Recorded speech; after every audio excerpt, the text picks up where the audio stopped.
Well, that might be something I need to fix. We'll see.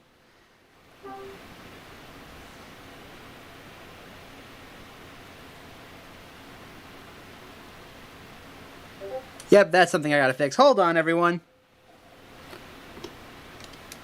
Technical difficulties, go bruh.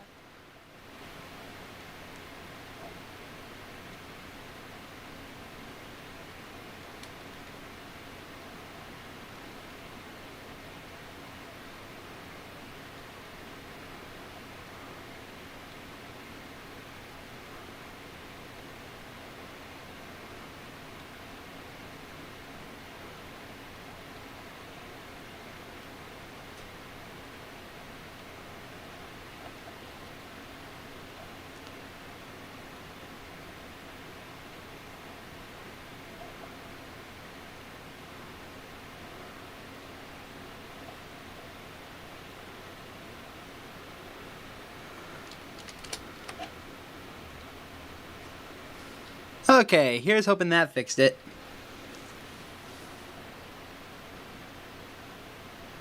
Hello everyone! Welcome to Hotel Dusk, room 215. This is a game that I honestly have no idea about anything about it. The only reason I have a description at all is because I looked on Wikipedia to see what things were like. And this is a game that's been recommended to me by Moss and a bunch of other people. I really hope I enjoy it as much as they say that I'm going to. Also, is this the... Yes, that's the bottom screen. Okay, I need to fix that. In fact, hold on, let me just pause that again. And I will be right back. Again, I'm so sorry, everyone.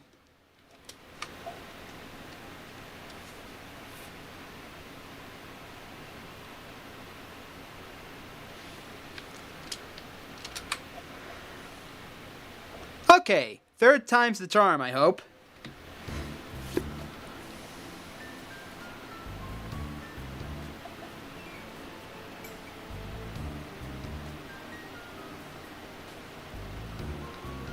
This is New York, I'm guessing?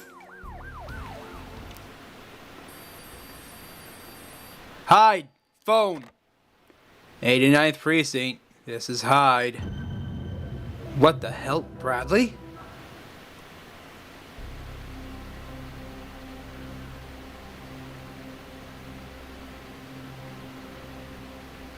Bradley! Why?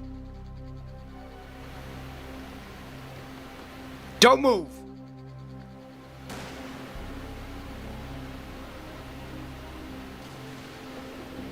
Mila.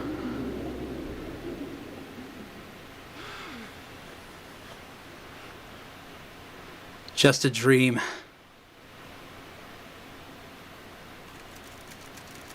Los Angeles, California, Friday, December 28th, 10:16 a.m. Oh, that's nice and pretty. That, kids, is called an old rotary phone. What's that? How many? Got it. Alright, we'll send it right out. Rachel, where the hell is Hyde? Get him on the north pronto. Horn, my bad.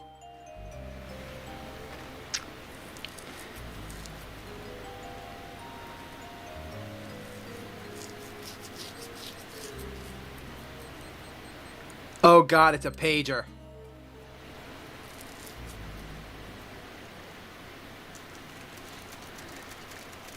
Friday, December 28th, 1979, Nevada.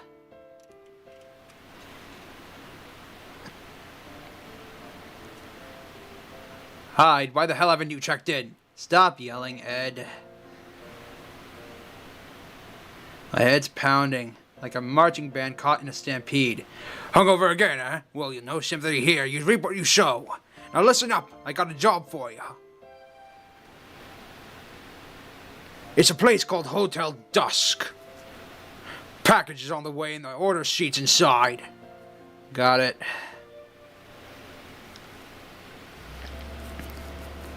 I did not know I would have to voice people in this game. My poor throat.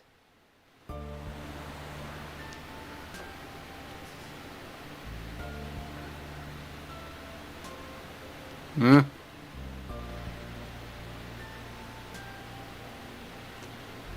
Now, doesn't she look familiar?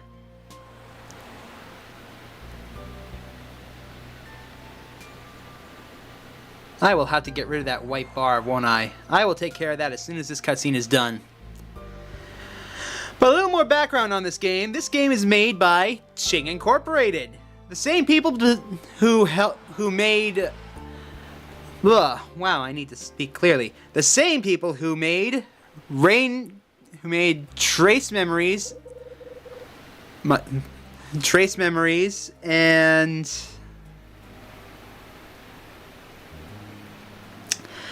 Well, to answer your question, Moss, it's because I have to use an emulator. Yes, I'm using an emulator again because, quite frankly, it is impossible for me to record from a Nintendo DS. I do not have the equipment, and the equipment to get the ability to do so costs several $100s, and I am a broke college graduate. As for this white bar, I'm going to fix it right now if I can, so give me a minute, then I'll get back to voicing people.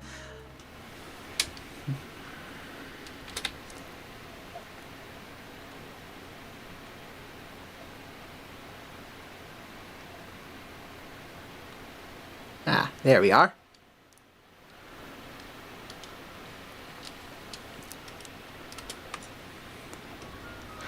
Ah, you're saying the screen should be on the... Well, to explain that, Moss, that's because I'm a blind dumbass. And I can't read them when they're on top of each other. So, this is the next best thing. This way I can see what's going on here. And, you know, actually read what's going on. And you should have seen it earlier. My God. It was all on its side and messed up. Yeah, they fit perfectly because I've managed to finagle with the settings to make them fit. Anyways, the name's Kyle Hyde. It's been 3 years since I quit the force and left New York. Now I'm a salesman for this outfit called Red Crown. I almost said Red Clown. On the surface, Red Crown's a door-to-door sales firm dealing in household goods. But Ed, the boss, has himself a little business on the side. He finds things that don't always want to be found, if you know what I mean.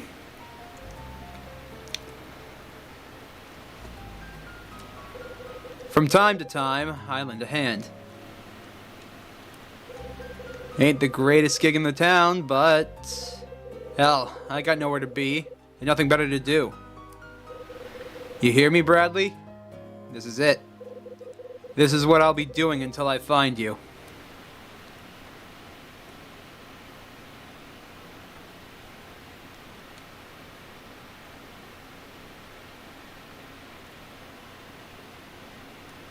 So, like I said, this game is made by the same people who made Trace Memories, a game we covered previously. And yes, it's being emulated because I can't record from a Nintendo DS. That doesn't mean I don't recommend you go and get this game, though, because I like it already. Let's see how much more I love it by the time we're done. Oh, and don't worry, this is going to be a long one. Not as long as the 999 games, don't get me wrong. I need a break from that. But, it says this game's going to be like 15 hours, so it might be today and over the weekends, because Friday I can't do any streaming. So let's get going. Hello? Chapter 1. 28th of December, 1979. What is that, 5 to 5:30.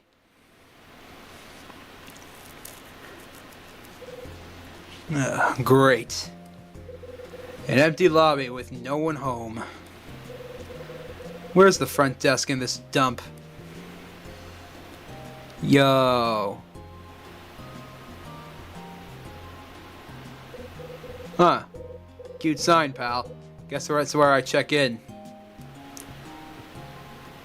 Is Ed's package here yet?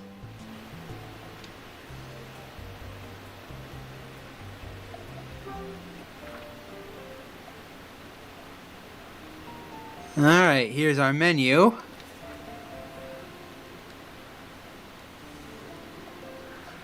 Okay, that's good to know.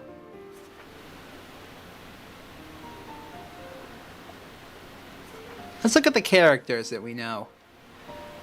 Me, Brian Bradley is the man I'm looking for. He's an ex-partner.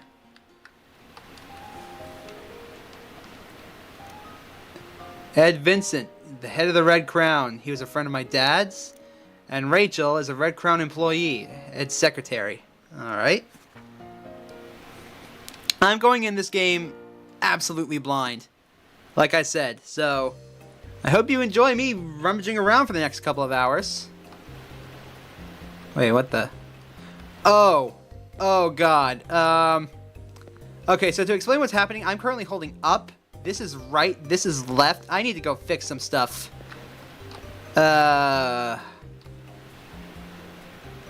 Yeah, I need to go fix this. I'll be back in a bit. Again.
Okay, so, as it turns out, this game was meant to be played by holding the DS like a book. Which means that,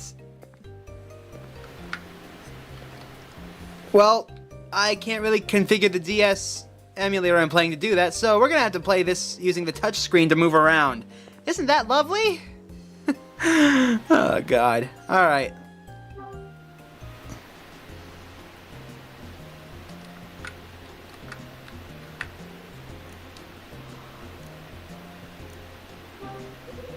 A clock that looks like a dartboard. Genius. Leather sofa, huh? Looks like it's been around the block a few times. Solid little table. Too bad it's covered in scratches. There's a license plate on the wall. Did a mechanic decorate this dump? Nice bikini. Too bad a girl like that would never stay in a place like this.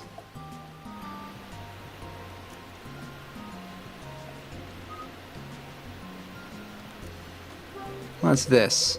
It's the hotel's business permit. I bet it's expired.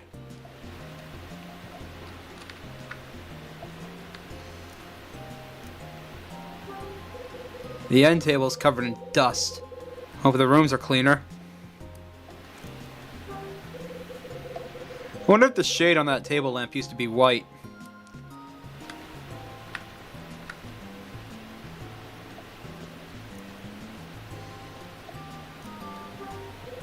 There's a sticker underneath the frame.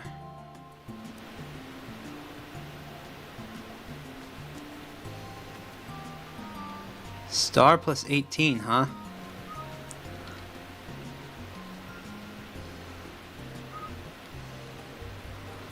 So yeah, I got to use the stylus to walk.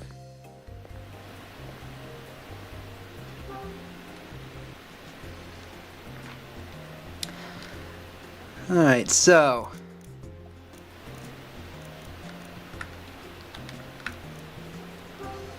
it's a calendar. Great, now I can keep track of how long I've been standing here.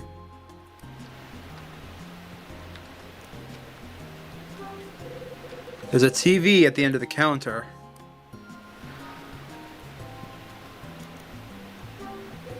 There's a note stuck to the side of the TV. TV operational hours, 7 to 9 p.m.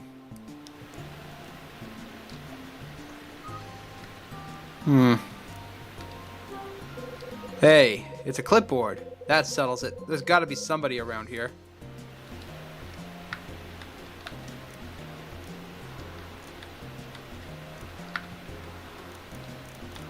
Well, let's ring the bell. Guy's got a bell on the counter. Nice touch.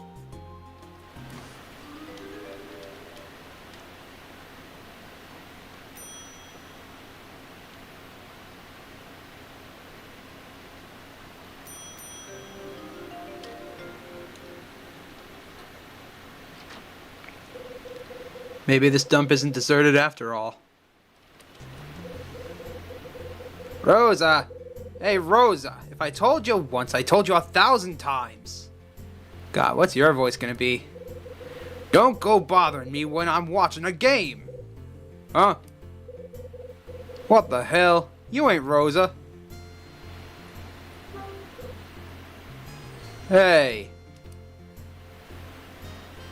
Did you call me Rosa?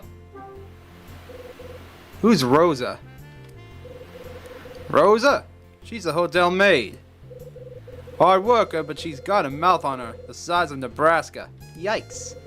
Always finding ways to bust my chops when I'm watching a game. Anyway, sorry for thinking you was her. No hard feelings, right? Name's Dunn & Smith, and I own this joint. Welcome to my own little slice of heaven. Hotel Dusk.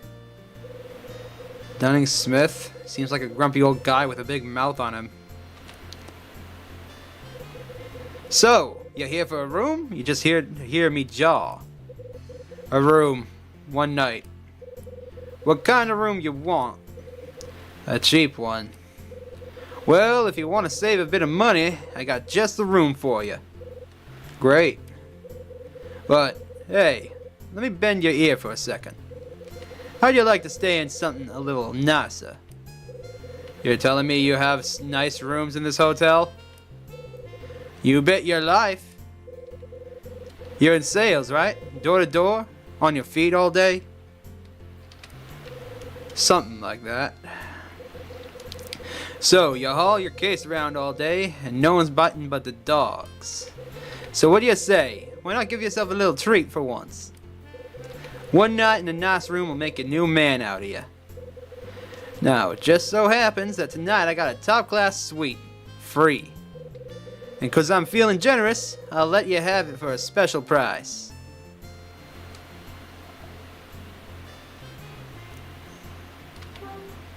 Say, alright, give me the suite. Really? How much? Well, it'll normally cost you $350. But I'll let you have it for a flat $300. $300? You have got to be kidding me. It's a fair price, I'm telling you. That room's worth every cent. I'll pass. I ain't made of money, you know. Just window shopping, eh? Hell, that was a waste of time for both of us. Well, if I can get you to fill out this registration card, the room's all yours. Here's a pen for you. Nice pen too. Don't go stealing it.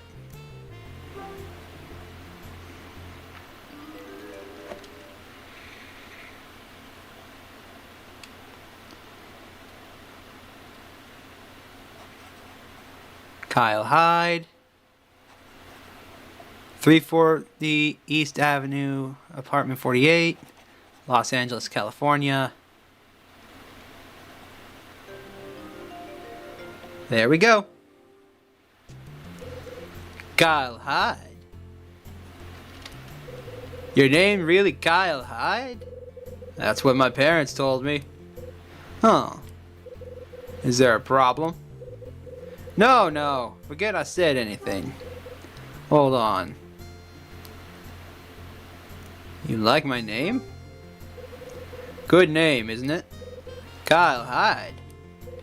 Yeah, it's a great name. You must be very proud. Anyway, about your room. You're in room 215. Here's the key. I got the room 215 key.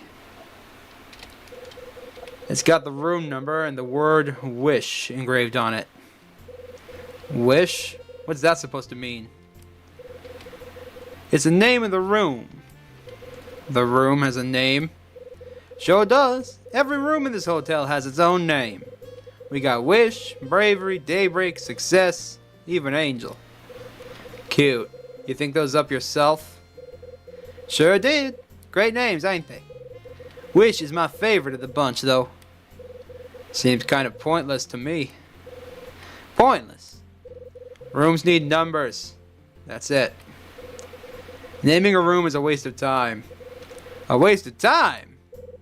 Ain't no one ever said that before. They just didn't have the guts to tell you what they really thought. Some guests like their rooms to have a name. But now I know you're a man who doesn't like to waste time on silly stuff. Saves me from wasting breath on my story.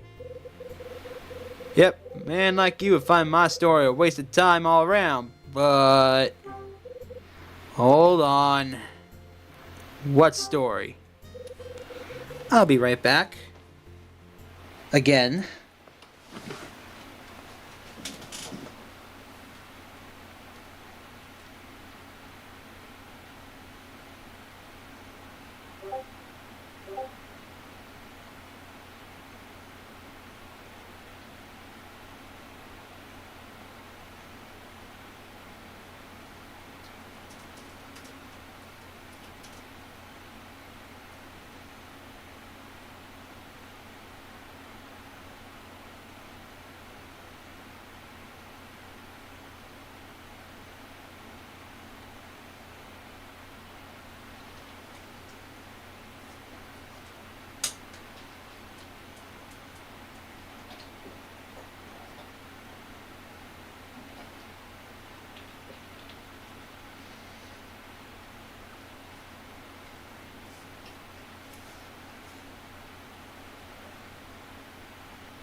Sorry about that. I had to turn on streamer mode for Discord so it would stop pinging me.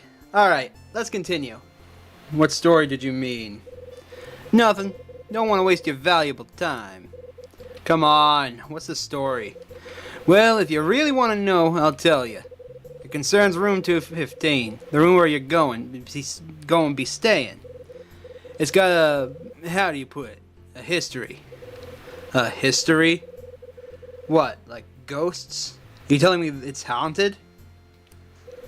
Ghosts? Pfft. Nah, this is way better than some spook with chains. You got dreams, pal? Something you wish for? I'm not really the wishing kind. That don't surprise me, but still. If you got something you want, I mean really want, you just may find it tonight. You follow? That's the story. That's room 215. So this thing can grant wishes? It's a place where wishes are granted. I don't know why I'm helping you. Go ahead and take this. It's a hotel brochure. You got a map in there too.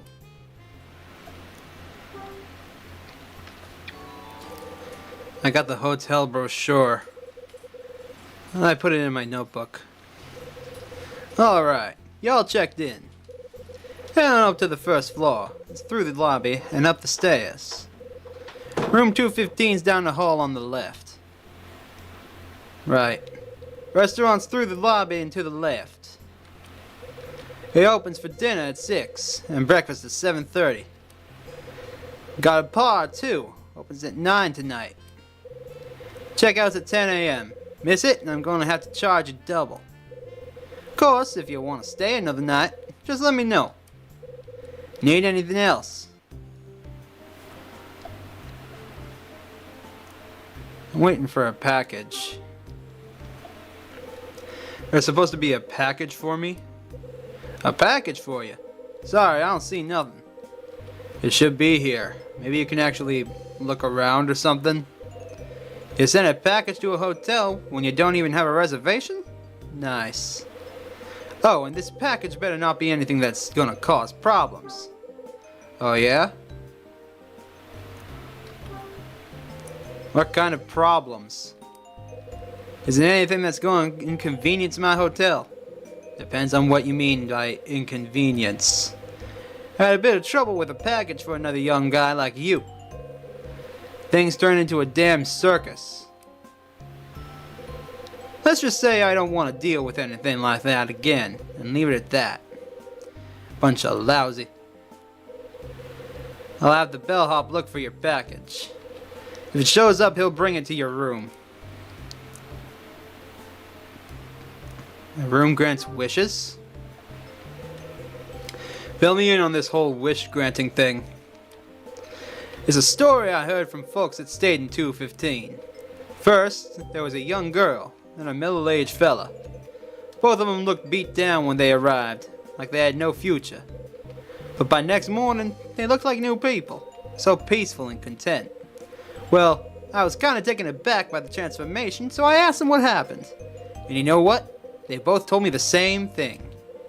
Room 215 is magic. It granted my wish. So that's what I said. What's so funny? Good one, Pops. Real nice. I didn't think an old-timer like you would tell me fairy tales. Fairy tales? That's what you think this is? Just a waste of your valuable time, is that it? Call it a fairy tale if you want. It's a free country. So what was the trouble? Talk about the trouble you mentioned earlier. What happened? That? Well, it was right about 3 years ago. The bellhop took a package up to a guest's room, right? And then, bang! A bunch of cops and detectives came storming in. Detectives? Seems my guest was a crook. Some part of a big crime ring or something. He was using this hotel to fence stolen goods. Whole thing was a damn mess. Gunshots in the hallway, screaming guests running every which way. I ain't never going through anything like that again. That's why the Dusk's got a strict policy. No crooks and no cops. That it? Yeah. Enjoy your stay. Oh god, if this whole thing's gonna be all about talking, Jesus. What is it? Got a sec. That it? Yeah. Enjoy your stay.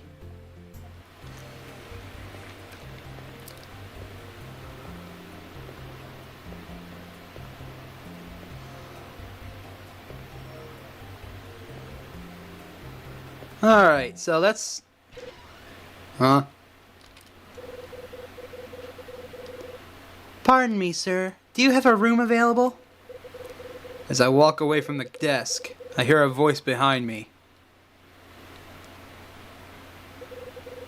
I need a room for the night. Just another guest. Welcome to my own little slice of heaven, Hotel Dusk. As luck would have it, we got vacancies. What kind of room you looking for, darling? Well, now, aren't you just a sweet talker? But there's a certain room that I would like. Which room's that? The one I saw in the newspaper article. I want that special room. The wishing room. You've got a room like that here, have you not? We certainly do. Unfortunately, ma'am, that room's... Oh dear. Is it taken? That's right, and I'm damn sorry about it. I'm real sorry, ma'am. Well, isn't that a shame?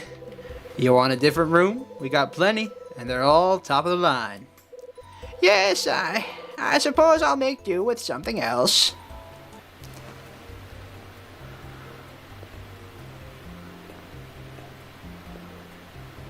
Should we talk to... Is that an old man or an old lady? I can't even tell. Excuse me. Now, young man. I'm trying to check into this nice hotel.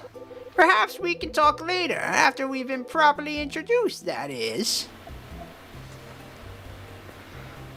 Alright, fair enough. Let's go then. Wow, this game's got some slowdown. Alright, let's have a peek around. Huh? Wait a minute. Dunning said something while I was checking in. Your name really Kyle Hyde. Huh. No, forget I said anything. I wonder why my name got that reaction.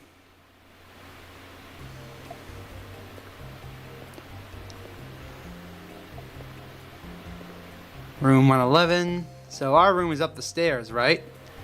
Well, then we should probably get going.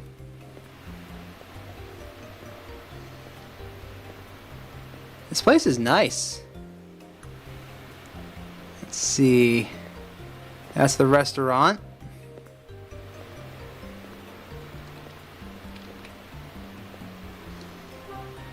What's this? There's a sticker next to the frame. 18 plus 36.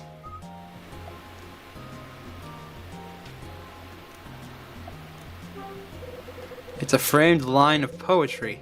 It doesn't even rhyme.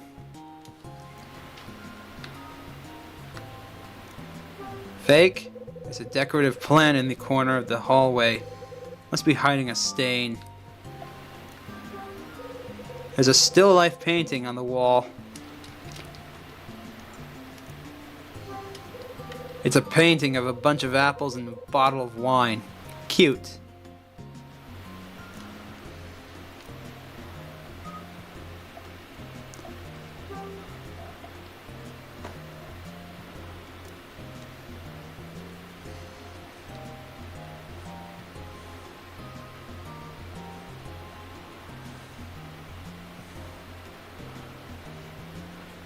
Alright.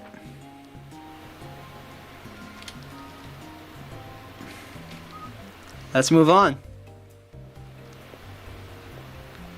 So, I've read from the Wikipedia that this game actually has game overs and bad endings. I'll be trying to avoid that as much as I can. Are the stairs back here? Yep, here we go.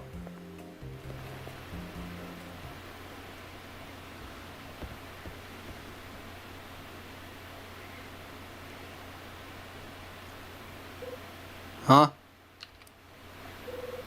There's some kid sitting on the stairs. Hey. What? You're blocking the stairs, kid. Move it. No. So this is how it's going to be, huh? Is something wrong? What's the problem? I'm playing. Playing? This ain't the sandpit, kid. Duh. I know. These are the stairs. Smart kid. I'm glad we agree. Now get out of my way. Where'd you come from? What's your name? Leave me alone. I'm not telling you anything, mister. What was that, kid? You won't tell me? That's what my mom taught me. She said I should never tell strangers my name, especially jerks. Got an answer for everything, huh, kid? You keep this up and we're gonna have trouble. I'm not going to put up with your nonsense. Ooh, scary. What are you gonna do, huh? You want to know? Maybe I'll call Dunning and have him throw you out of the hotel. Maybe I'll call your mom and tell her that her kid's a damn terror. You'll call my mom? Hey, kid. So where is your mom? She's not here. What? You're not traveling with her? Come on, kid. Knock it off, will you? Why won't you move? If there's a good reason, just tell me. I can't finish it. Can't finish what? I can't finish my puzzle. Puzzle? What puzzle? Oh god, does this game have puzzles? A puzzle? How does a puzzle stop you from moving? I can't finish it. It's almost done, but... This kid is nuts. This isn't a place to be working on a puzzle. Can't you do it in your room? Or the middle of the road? My dad says I make too much noise. That's why I'm here. I was gonna go back to the room when I finished, but... I can't, okay?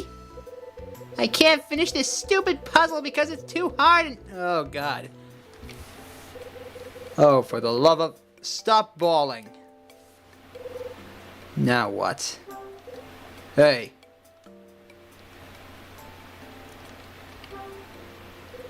Give me a break, kid. A puzzle isn't something to bawl about. Look, just let me do it for you, alright?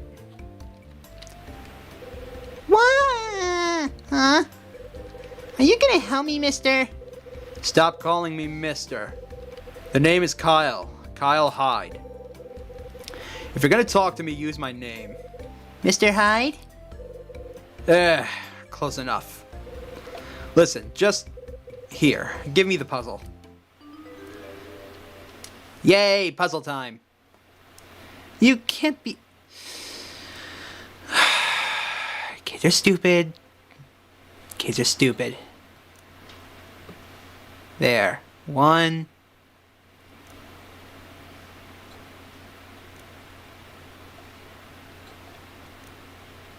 2...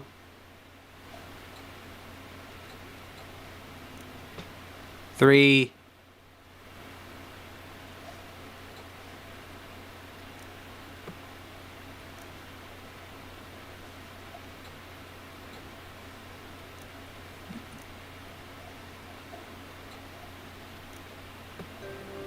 There's your puzzle. The hell is that thing? There. Now take this and go back to your room. What's wrong now? The puzzle's done. Everything's okay. No, it's not. It's not? Why not? It just isn't. It's no fun if I don't do it myself. The girl throws the finished puzzle down on the stairs. Oh, you're kidding me. What are you doing? You're a complete basket case, you know that? That's a fine way to show your gratitude. You talk too much. Nice attitude, kid. You better watch your step. Huh? Pick it up.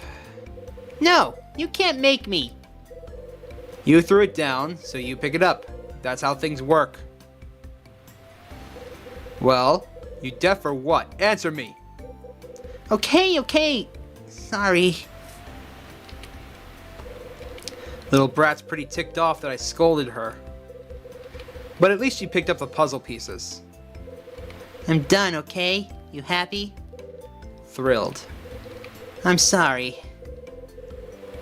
Crying noises. Please don't hurt me. Fine. Yeah, whatever. Come on, kid. Enough of the water works already. Hey, look, I didn't mean to come across as... Crocodile tears. Ha ha ha ha. I tricked you, stupid jerk. The girl laughs at me and runs up the stairs. Ah, damn it! I don't have time for this crap. Who is that kid? The girl drops something on the stairs. What's this? I picked up a puzzle piece. Huh? There's a black line on the back of this. Wonder what it is. Anyways, I'm tired. Let's... Somebody's coming out of the room 213.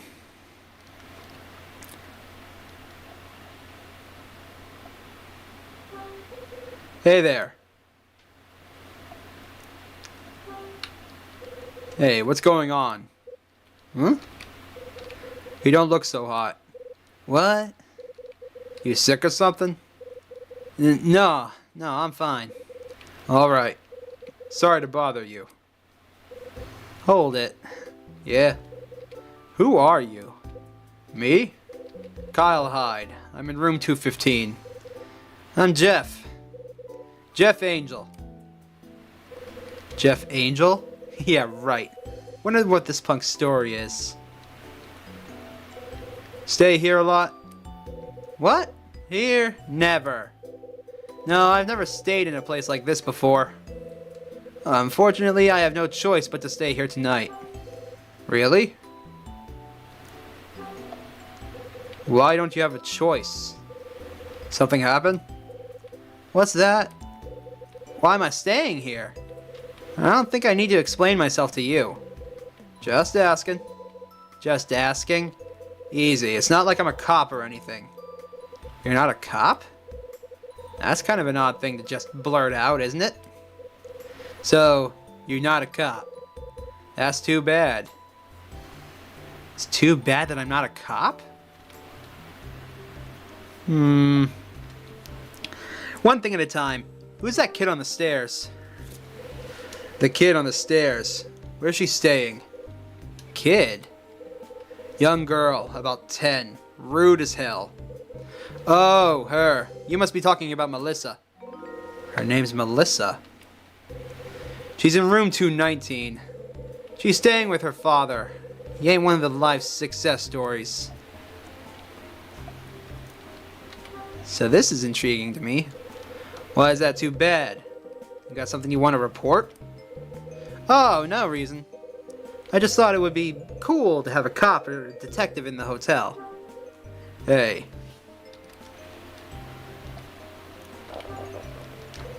What did you mean by cool? Oh, that. Take a look around. Better yet, take a sniff. This hotel. It's like the set of some cheap TV crime drama, don't you think? What if a real crime took place? Something sleazy and violent. And then if a real gumshoe was here trying to figure things out? Come on, that'd be cool. Even you must think so. That's an odd thing to think about. Well, I'm a pretty deep guy. Hey, take it easy. I'm not a criminal or anything. Anything else? Not now. Alright. See you around. Jeff Angel goes back into his room.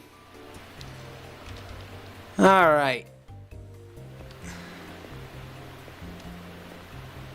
Any other interruptions? No? Good. So this is room 215.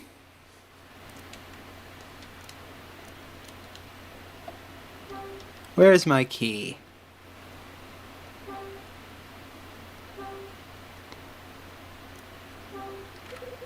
I use my key and unlock the door to room 215.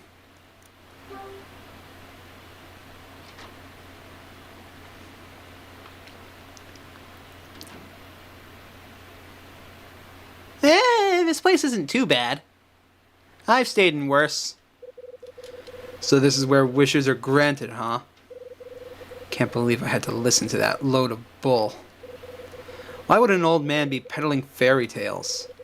Come on, Hyde. Forget it. Just finish Ed's job and get the hell out of here. I put my suitcase on the table in the corner.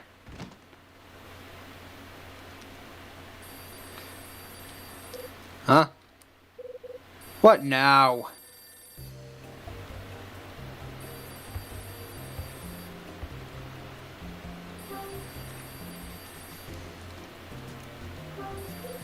The phone's ringing.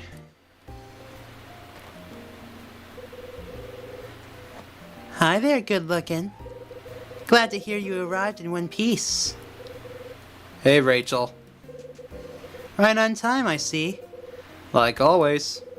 Listen, do me a favor and get Ed a message. Tell him he doesn't need to have you checking up on me with every little thing. I got my instructions. I'm on top of it. You're on top of it? Really? How refreshing. Thanks for the confidence, Rachel. It's nice to be trusted. Tell Ed that too. Well, I wouldn't dream of speaking for the boss, but I trust you. Out there all alone, working hard, busting your tail to get things done. At least I think that's what you're doing. You think that's what I'm doing? What the hell's that supposed to mean? Oh, come on, Kyle. You're not exactly an open book. That's why there are also those rumors. What rumors? Don't act like you don't know. I've heard some crazy things about you. You're an ex-cop from New York who was on the take and had to leave town. Or a mystery man on the run from some shadowy organization. People are saying all kinds of things, sweetie. Let him talk. You want to know what I think? I think you're a handsome burnout who crawled into a bottle and never came out. I don't buy the whole man of mystery bit. Glad you think so highly of me. So has the package arrived? Not yet. Maybe the delivery man crawled into a bottle too. Well, when it arrives, check the order sheet and give me a call. Right. Is that all that's in the package? An order sheet? No, there are some new products in there too. New products? What am I supposed to do with them? You're a salesman, Kyle. Try selling something. Oh, and those are Ed's orders, not mine. Door-to-door sales in a hotel? This'll be fun. Oh, and one more thing. I put the client list in the package too. Oh, that. Listen, mister. A client list is a salesman's best friend. When the package arrives, don't just leave the client list in the box, alright? Put it in your suitcase. Yeah, I know. Bye, sweetie. Don't forget to call. Yeah. I need a drink.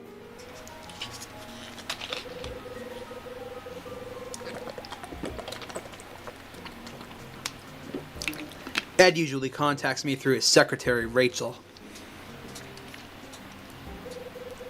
She's easy on the eyes. She doesn't pull her punches when she speaks, though.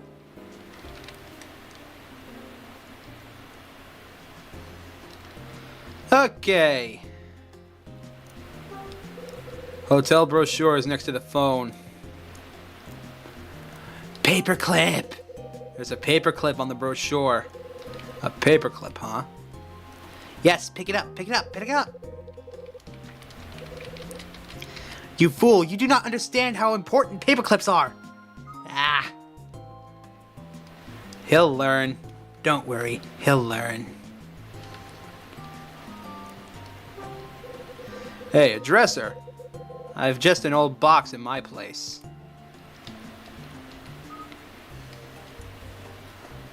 Okie dokie. What's this?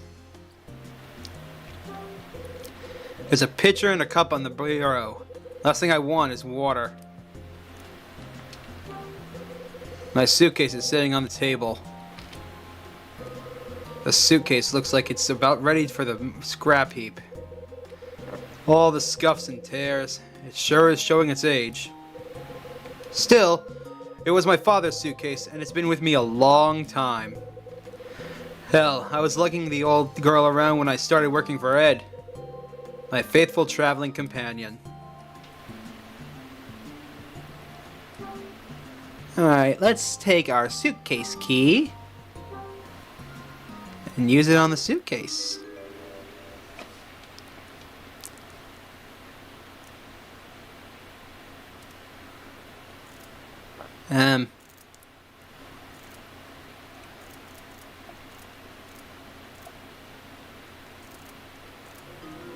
Ah, crap. The old key finally broke. Damn it! This is not what I need right now. Now what am I going to do? Maybe I can use some wire to pick the lock. Gee, if only there was something we could use. Time for an old trick from movies that actually works in real life.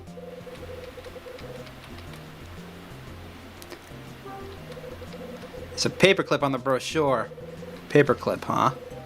Better hang on to this. It may come in handy. If I straighten this out...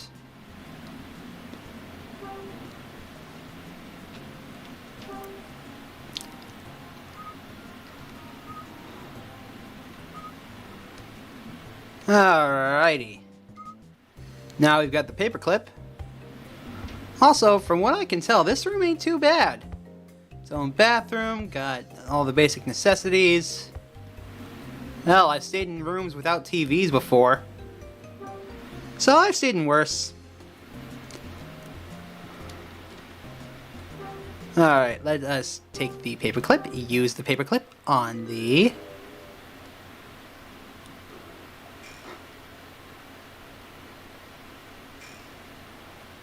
Paperclips don't spring like that.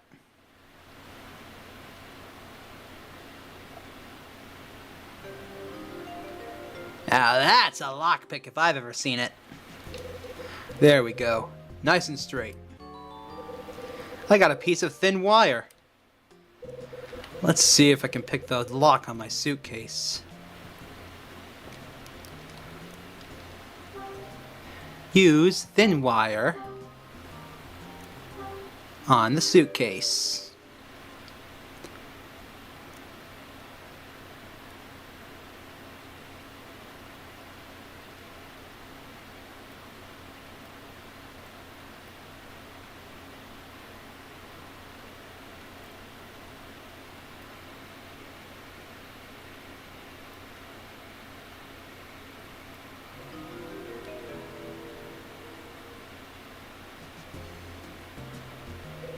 This ain't working. I'm not gonna get my suitcase open with this thin wire. I'm going to need a thicker piece of wire. Oh well. Got myself a small bureau. It's empty and it's going to stay that way. Anything in the fridge? Hey, there's a mini fridge under the TV. How's that for class? Wait, now that's an old TV. Bet it's in black and white. Aw, I was thinking we were going to take the antenna. There's a floor lamp in the corner of the room. That's a wooden chair. Okay.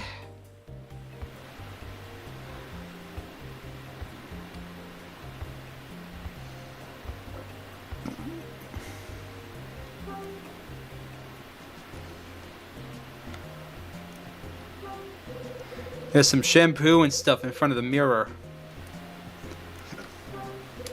That's your basic sink. Just like the one I've got at home. It's a toilet. Big surprise, this being the bathroom and all.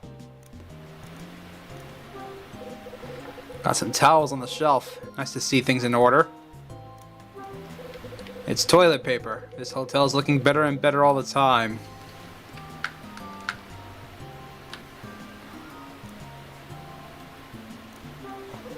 There's a shower curtain around the bathtub. It doesn't look like there's anything in here.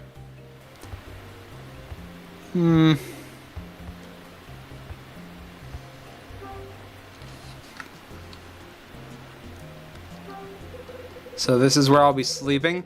A bed's a bed, I guess. There's a shoddy looking wooden stand here. I can't see anything out the window.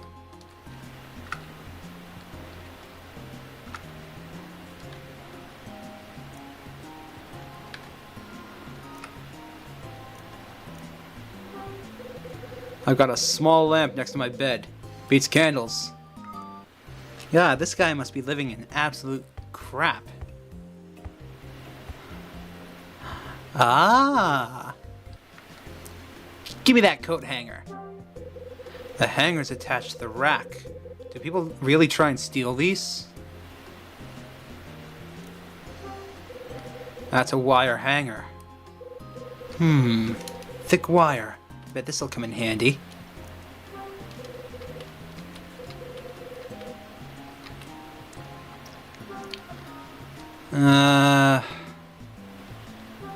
Can I use the broken key on the wire hanger to cut it?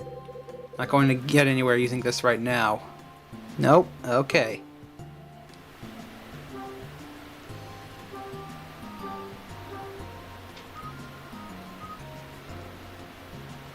Okay, objective number 1. Find a way to get that wire.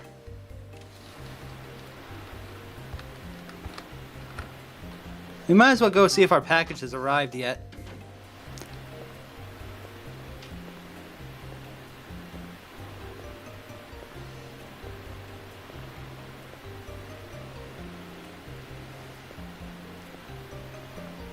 Do do do do do do do do do.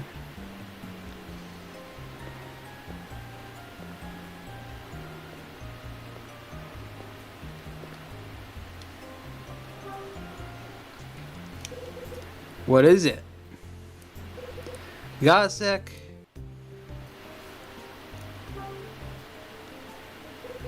You acted kind of funny when I told you my name. What's the deal? Oh, that. Ain't nothing really. I mean it. Just remembered seeing your name before. Had us another guess with that same handle is all. Someone used my name?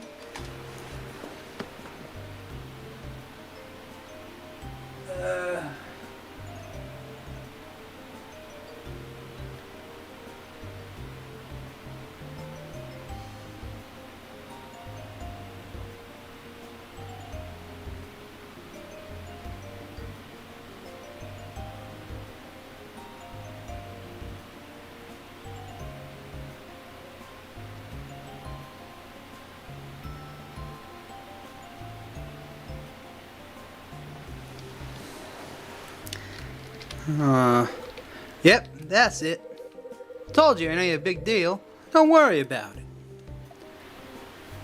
You had a guess with my name? So you had a guess with my name? Yep, called himself Kyle Hyde too. As I remember it, he was about your age. Blonde fella, tall and thin, looked like kind of like a stork. A tall, thin blonde man? Sounds like Bradley. But I wouldn't mistake you for him. He was different. How so? Wearing a nice suit, good shoes, the works. Looked like a somebody. I'll keep that in mind. So does Mr. Somebody stay here often? Nope, just that one time. It was getting on 6 months ago. I ain't seen him since. That it? Yeah. Enjoy your stay. I forgot to mention this when you checked in, but I need you to pay your tab up front. Up front? Now don't get me wrong, it ain't that I don't trust you or nothing. It's just, you're a first time guest, and that's hotel policy. You want me to pay you right now? It ain't like that. You don't have to take care of it right away. You just got here after all. Go ahead and relax a spell. But if you swing by and take care of it before dinner, I'd be much obliged. I'll be in my office at the front desk. Fine. Let's head back to our room now. That's all I can think of.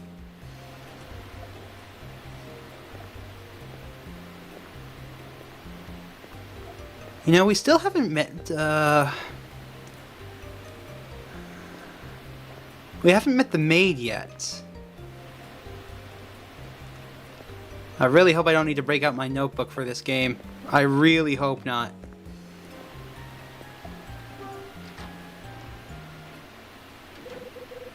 Where is that package?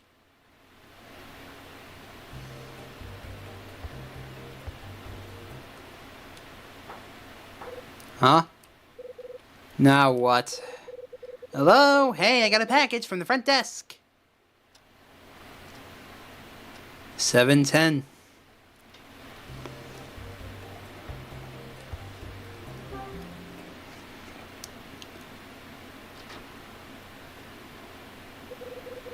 I open the door and see the bellhop carrying a couple of cardboard boxes.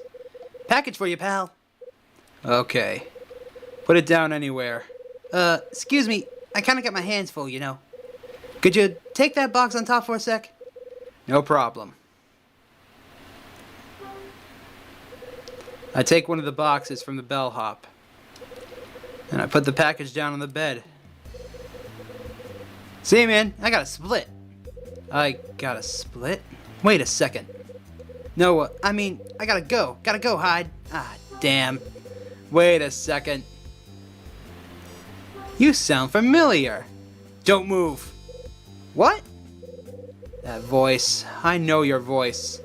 Nah, that can't be. Can't be? Why? Well, look at me. I gotta go. What's up with this guy? What's he hiding? Time to get a look at the face. Hey, yeah? I said look at me.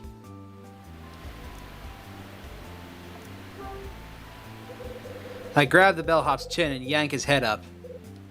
You! Aw, man! I know you. Damn it, man. Aw, damn it. Lewis! Fine, fine, you got me. I guess there ain't nothing I can do about it now. Long time no see, Officer Hyde. Kid's name is Louis Denano. Denano, whatever. Last time I saw him, he was the writer of...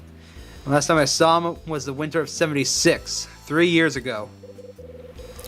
He was roaming the subways of Manhattan, picking pockets for a living.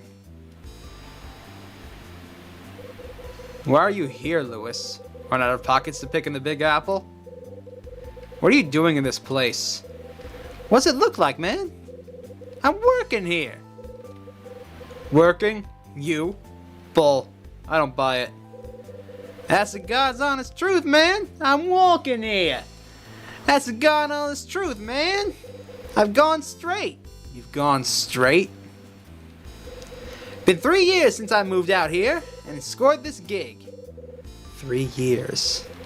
That's about the same time I left the force. How did you know I was here? Oh man, I knew as soon as I saw your name on the package.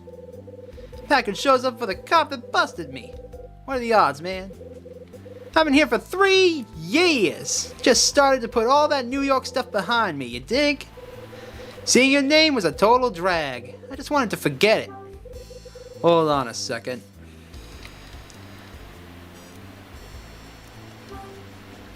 As bad as all that, huh?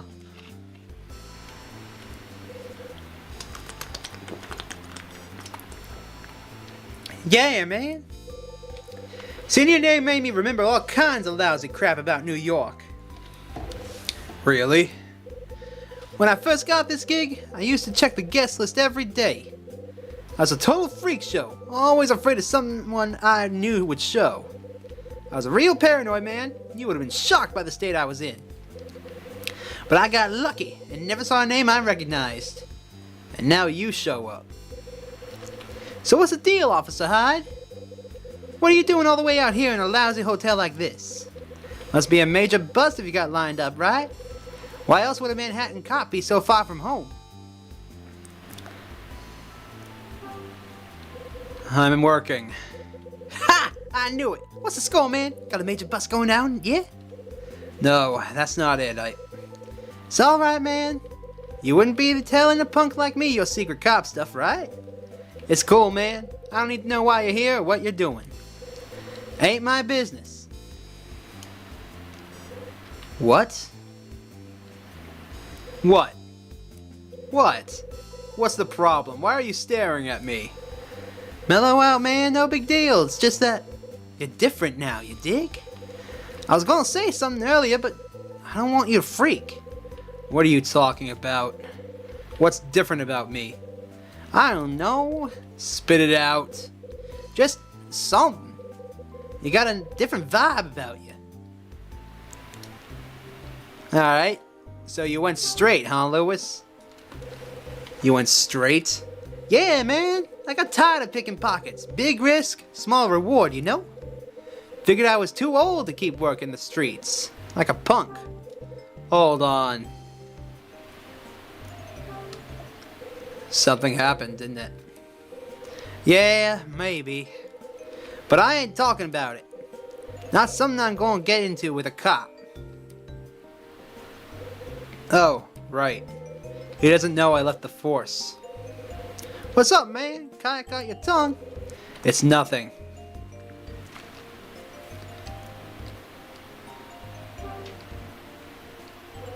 Different vibe? What the hell is that supposed to mean? Well, it's... you know. Come on, man, you gotta know what I'm saying. You got that lousy leather jacket and that totally whacked out tie. And your hair? Man, you got a serious issues up there. It's a bad look. It ain't like you, man. You was always sharp. Not like me? Uh-huh. The Officer Hyde I remember always wore a fly black suit. And the way you used to strut around the city? Man, you had it going on, man. He's right. That's how it used to be. That's who I was. We ruled the streets. Bradley, you, me, playing the heroes. Yeah, what else? Well, that's it, man. I mean, you were... Spit it out, Lewis. You were cool, man. Even when you was hassling me, you were cool. I'm sorry I ain't cool enough for you anymore. I've changed jobs and changed clothes. That's it. Right.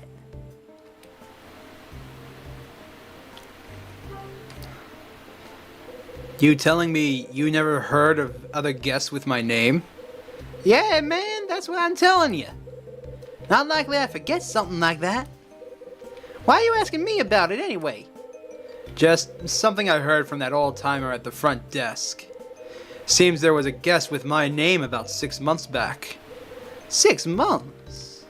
No, man, no. You think I wouldn't remember a guest that had your name? I guess. What don't you want to talk about? What happened? Forget it. I split that scene for my own reasons, man. Got nothing to do with you. I'd love to stay and talk about old times, but I got work to do. I got split, man. Alright. But, listen, before I go, let me ask you something. What is it? You said you changed jobs, yeah? What's the story? Oh, that. You want the truth, Lewis? I hung it up. Hung what up? My badge. What? No way! Nah! You quit the beat? Yeah. Actually, I didn't get a choice. You were fired? Oh man, Officer Hyde, what did you do? Well... Ooh, backstory time! This is Hyde. Hyde, I've got bad news. It's Bradley. He... What the hell?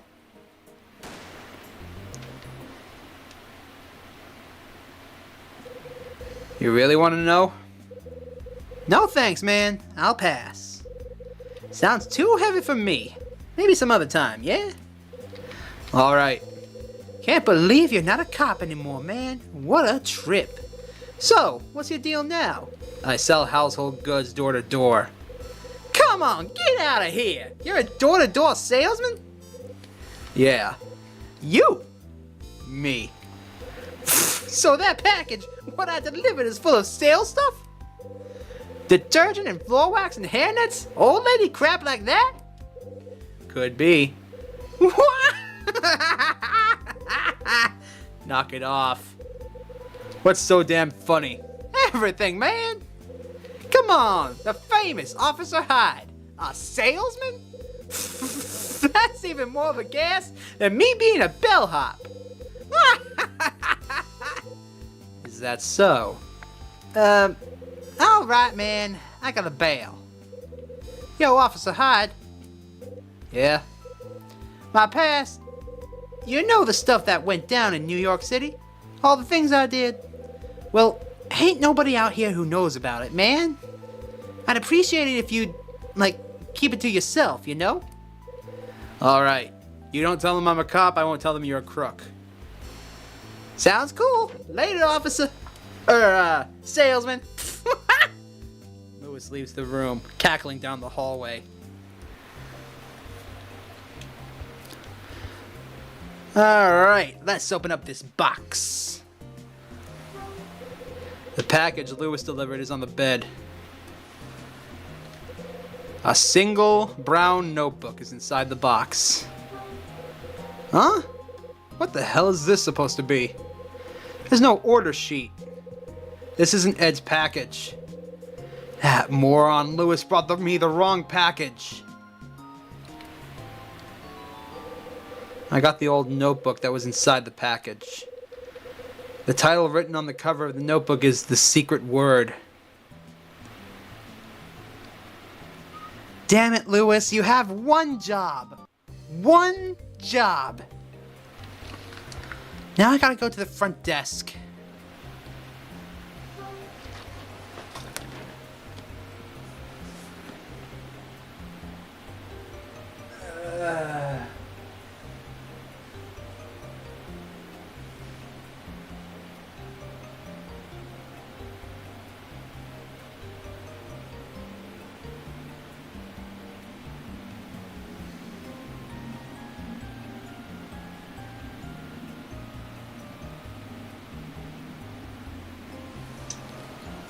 Alright, let's head on over.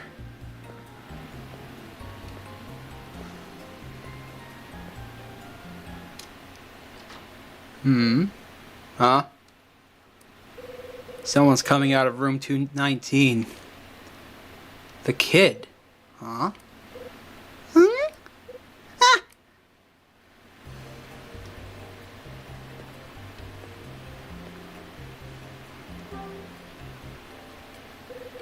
Hey, kid.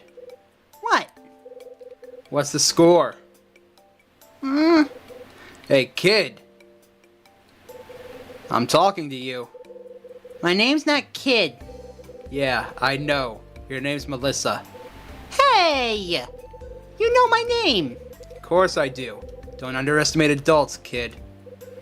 We know everything. Bullshit! Yeah, right, whatever. Seriously, kid, stop playing on the stairs. It's a hassle. I'm not gonna play on the stairs anymore. But I lost something really important. And now I won't be able to see my mom. Tell me something, will you?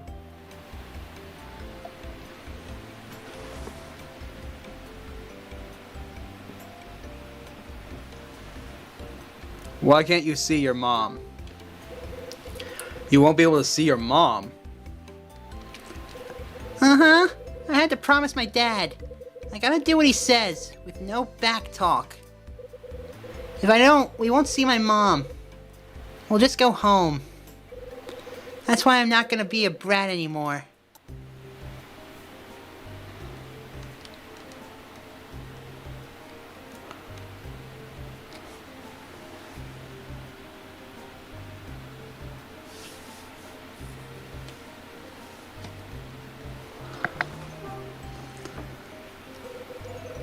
What do you mean you're going to see your mom? My mom's not at home. Hey, kid.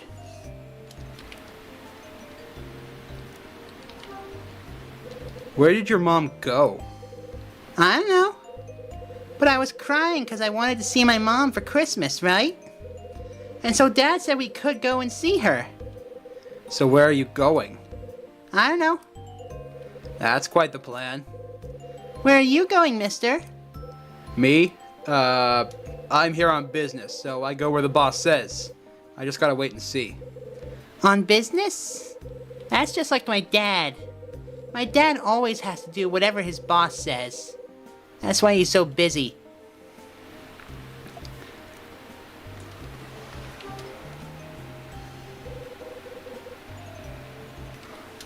What does your old man do?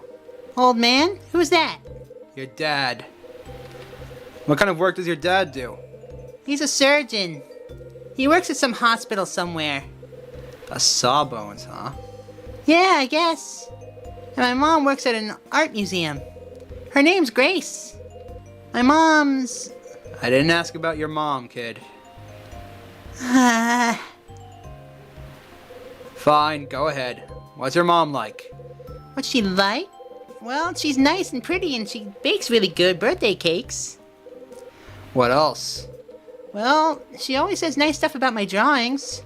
I used to draw pictures of my mom all the time. Pictures of your mom? Uh-huh. That sounds like a class act. Why don't you draw a picture of her in this? I open my notebook and give it to Melissa. Sure, I guess. Melissa drew a picture in my notebook. There.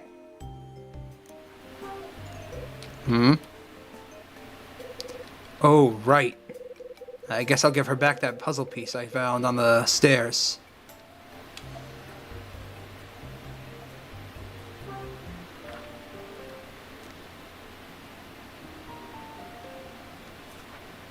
Does it... Don't know her.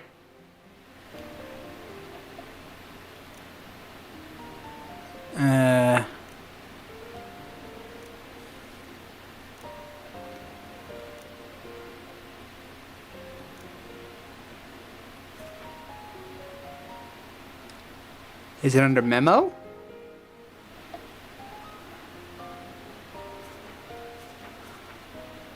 Ah.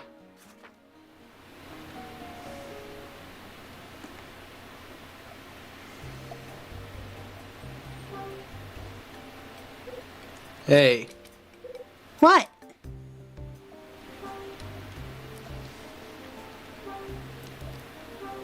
I think this is yours. This is yours, isn't it? Oh, Here. thank you. This puzzle was a present from my mom. It's my treasure.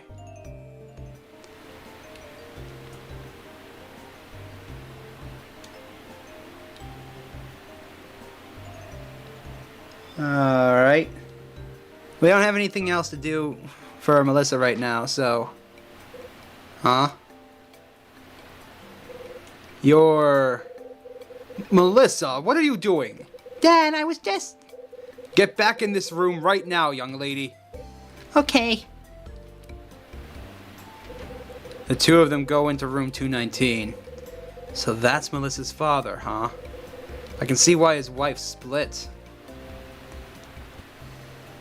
Anyways, let's head to the lobby.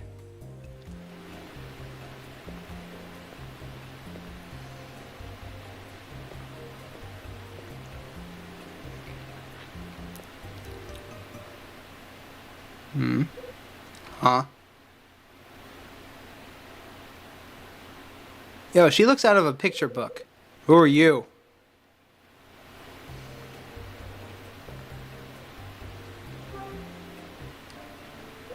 Hey.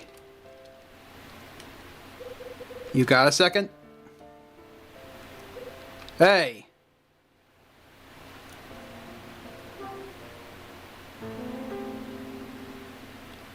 Now, doesn't she look awfully familiar? Huh? That's her. That's the girl I saw on the drive out here. It's you. I saw you standing alone by the side of the road. You were on the side of the highway about an hour from here. What? What's wrong? What's going on? Why won't she say anything? Huh? Wait a minute. Sorry, are you deaf? I didn't mean to. She can hear just fine. There's a voice behind me. Ah, Rosa. But she hasn't said boo since she arrived. Don't ask me why not, I don't know. Who are you? Me? I'm Rosa, the maid, and the cook. Who are you? Rosa, huh? So you're Rosa? That's right, Rosa. You got it? Why are you asking? Has someone been talking about me again? Yeah, I ran into Dunning at the front desk. He came out screaming because he thought I was you. Oh, did he now? Yeah, that sounds like Mr. Smith. Sorry about that, hon. What the hell happened to my voice? I bet the boss was lost in one of his hockey games as usual. He's supposed to be watching the front desk. Of course, he never does. The man is useless. Totally useless. Right. So who's the girl? Her? The chatterbox over there? That's Mila. Why? You asking? Is something you need from her?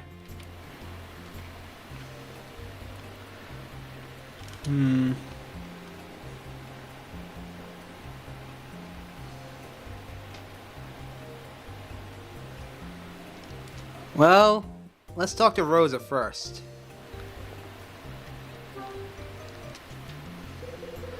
Who are you anyway? I haven't seen you around here before. That doesn't surprise me. I'm a guest. I probably don't see too many in this place. Well, don't I feel silly? I didn't realize. I assumed you were one of those traveling salesmen. Wait a second.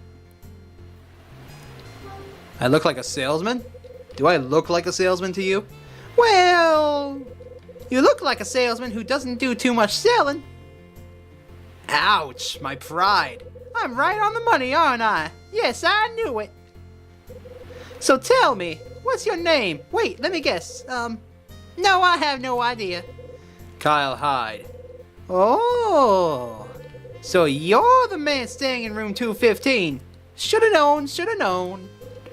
Look at that. You do know me.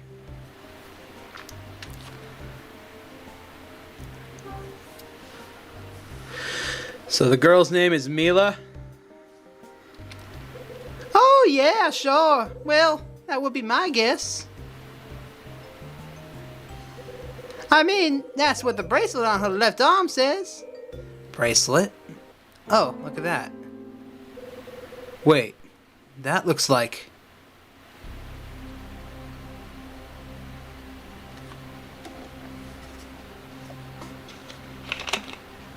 Oh, shit! He did say that, didn't he?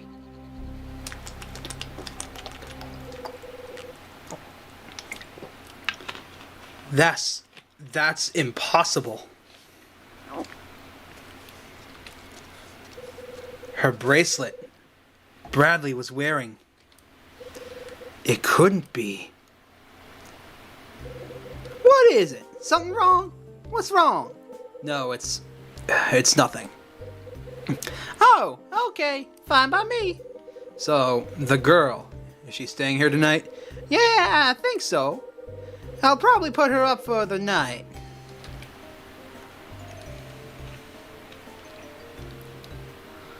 Hmm? Well, let's ask this one first. What do you mean? It means I'll let her stay in my room, the hotel. You have a room? Yeah, that's right, a room. I work and live here too. Lousy deal, I know. But that poor young girl's obviously lost, so what can I do? Nothing, that's what. I thought only little kids got lost. Well, she might be a bit too old to be called lost, but I'm sure she looks quite out of place. I heard she was just standing on the side of the road, poor thing. She doesn't have any luggage or anything. Did she make it here all by herself? No, she got a ride. Hitchhiked. That young man who checked in earlier bought her. I guess he saw her on his way here and picked her up. But then he found out she doesn't talk, so he left her here. Can you believe that? Pretty cold if you ask me. Leaving her here all alone just like that. Just ain't right. What guy brought her? Who brought her in? Fellow's name is Jeff Angel. He's in 213. Why? Why'd you ask? You know him? Yeah, I met him. Briefly. Is that so? Then you understand what I'm talking about. He looks harmless enough, right? But it's the ones who look sweet that you have to watch out for. I'm sure he's just picked her up because she's cute. Then he abandons her. What a creep.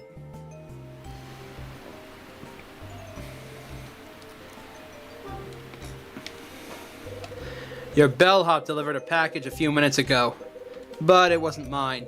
Huh? What? He brought you the wrong package? What a dolt. Yeah, looks like he got his wires crossed somewhere. Sorry about that. I'll make him look into it. And don't worry about a thing. Yeah, cell phone, telephone. The old rotary phone at the front desk is ringing.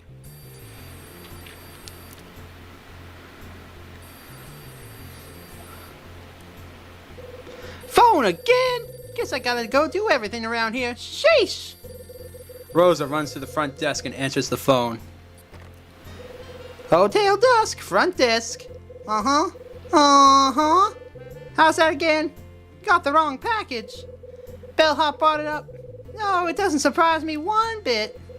Huh? Who's it for again? Kyle, Hyde. Yeah, no, I hear you. Don't yell, I'm not deaf. That package should have been delivered to the guest in 2:15. Oh, you don't have to do that. Well, sure, but... Okay, I understand. I'll contact the guest in 2:15, sir. Sorry for the inconvenience. Rosa finishes talking and hangs up the phone. That sounded promising. Seems we found your missing package. Good timing, huh? That was another guest. Sounds like he got it by mistake. He said he'll just take it on over to your room. Pretty nice of him. Works for me. I think that about covers it, right? Now you just go on up and wait in your room. Go on now. Move it. Get. Come on, honey, let's go. You must be stuck with Rose. You must just stick with Rosa and let her take care of you. Rosa and Mila walk off to the far end of the lobby. Mila, huh? That was the name of Bradley's kid's sister.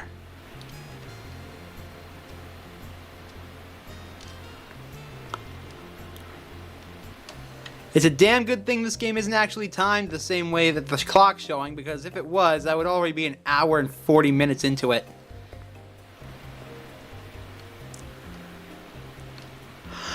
Alright, with that done, let's head back up to our rooms.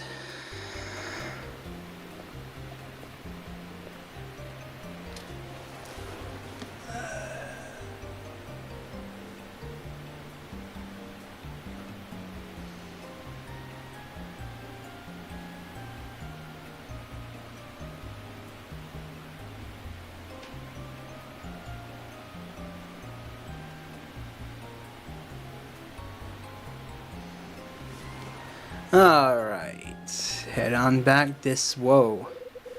Maybe I should have a chat with Jeff Angel about Mila.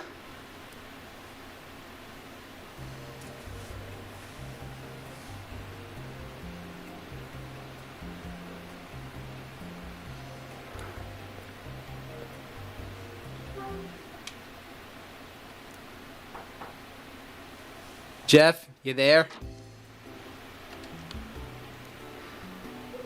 Yes? What is it? I met a girl in the lobby named Mila. Mila? Who's that? You should know. You brought her here. Oh, her. You didn't know her name? What about her? She never told you her name? Maybe. I don't remember. Why'd you bring her here?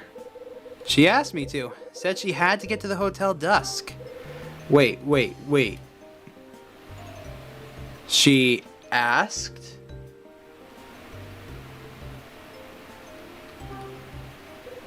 She asked you to bring her here?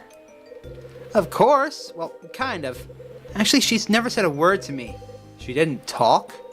So, how'd you know she wanted to come here? She had a brochure of the hotel, you know?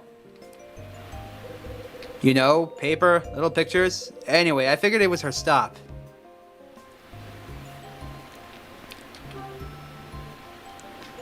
So she knew about this hotel, did she? Are you practicing to be an echo chamber or something? Yeah, she knew. She was carrying a brochure from this hotel. I don't get why this is so hard for you. I asked her where she was headed. She showed me the brochure. I needed a place to stay too, and figured one place was as good as another. So, here I am. Believe me, I wouldn't have stopped if I knew what a dump it really was. You need anything else? No. Alright. Goodbye then. Jeff finishes talking and shuts the door.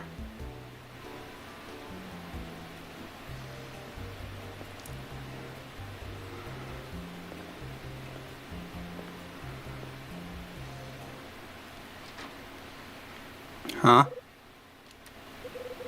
A door opens to the right side of the hallway, and a woman steps out.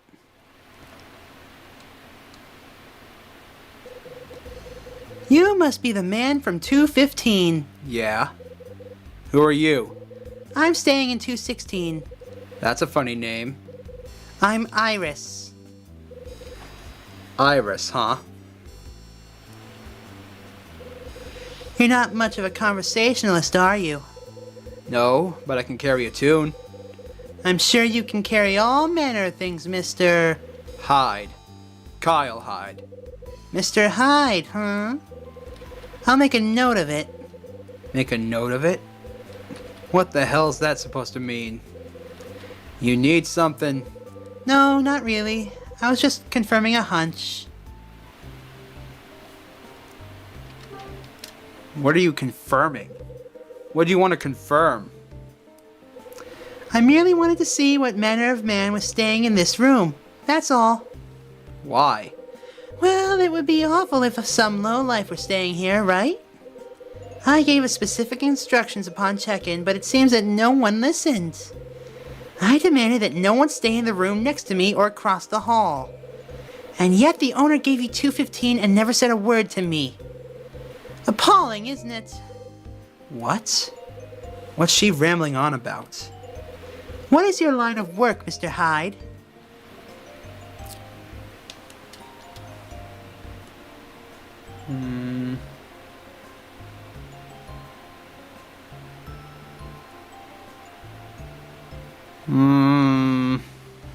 Screw it.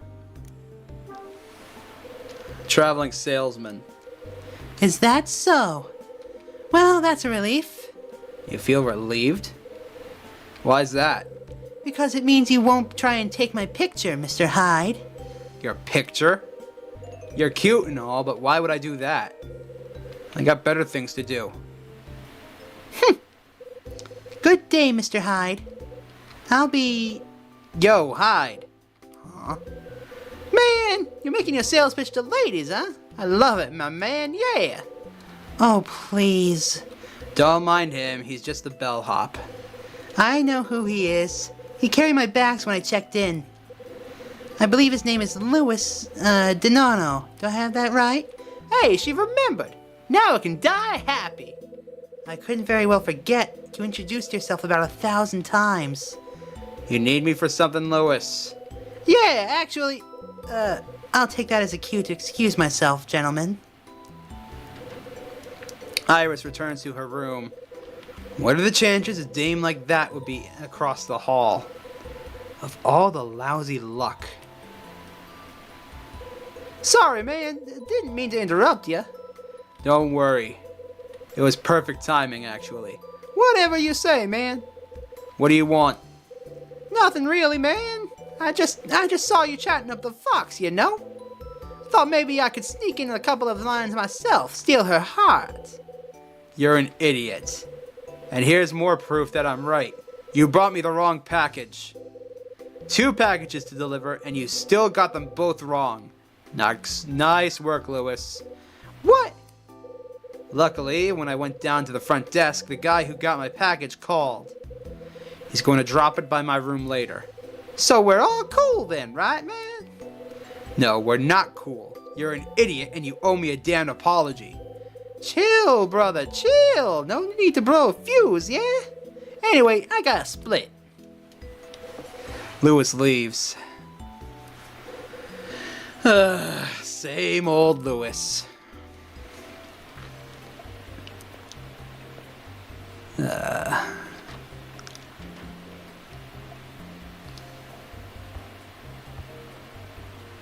Any minute now. Huh? Who's there?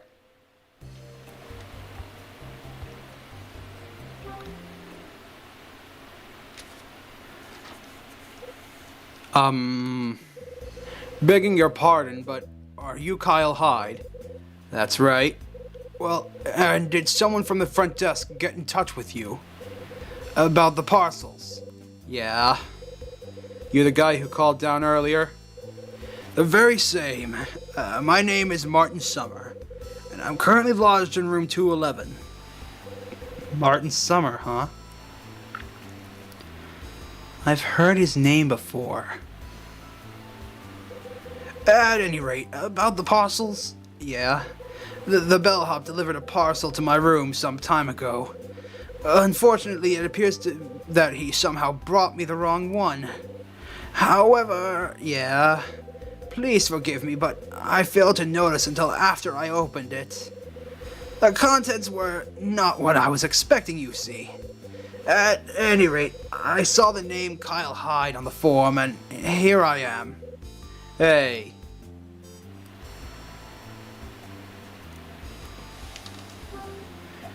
Good name, isn't it? Indeed. Quite a nice name, actually. Skip the explanation. I got a short attention span. Is that so? Our packages got swapped. Mine was delivered to your room, right? And the one I got here is probably yours. That about cover it? Yes, I do believe that summarizes the situation very succinctly. So, where's my package? Oh, yes, I brought it with me. It's right here. That's it, huh? Yes.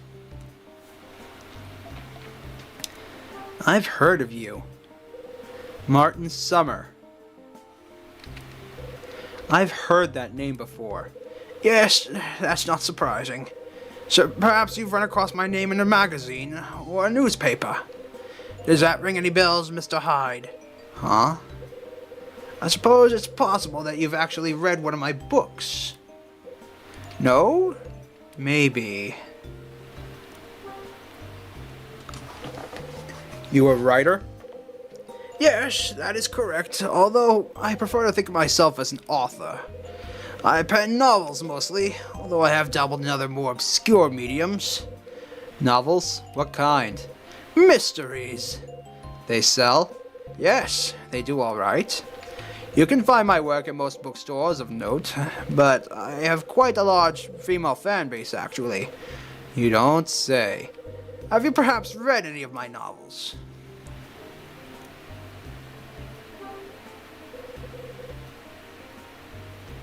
Yeah, I read one.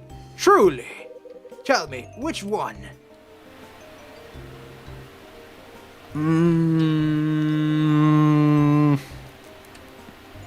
That one.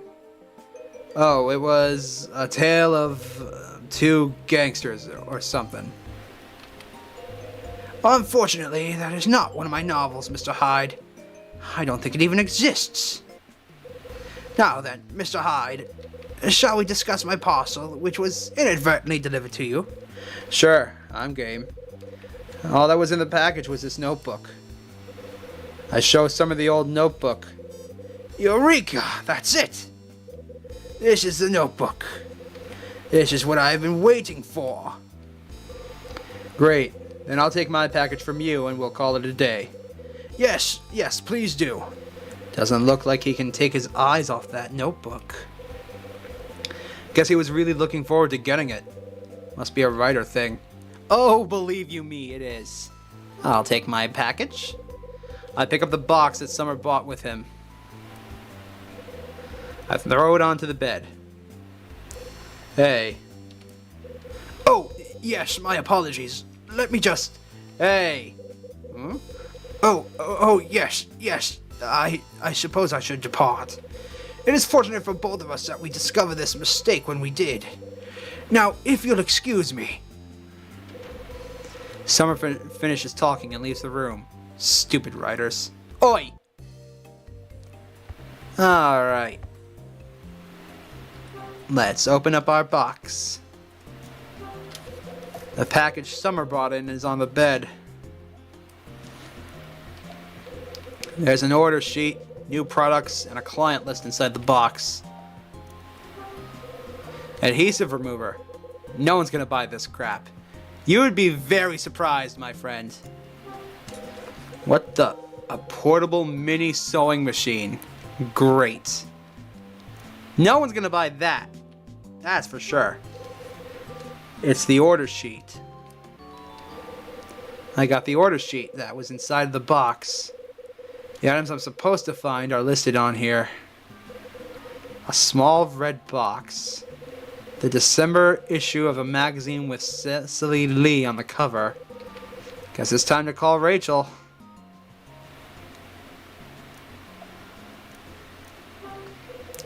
And there's the client list, just like Rachel promised. I've got the client list. Better remember to put this in my suitcase. I don't want Rachel to bite my head off.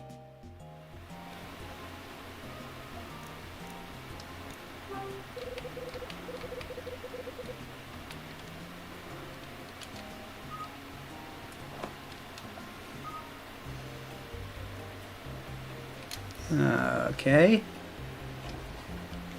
It is time to call Rachel.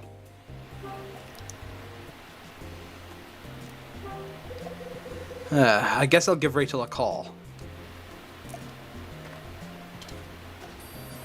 Ring, ring.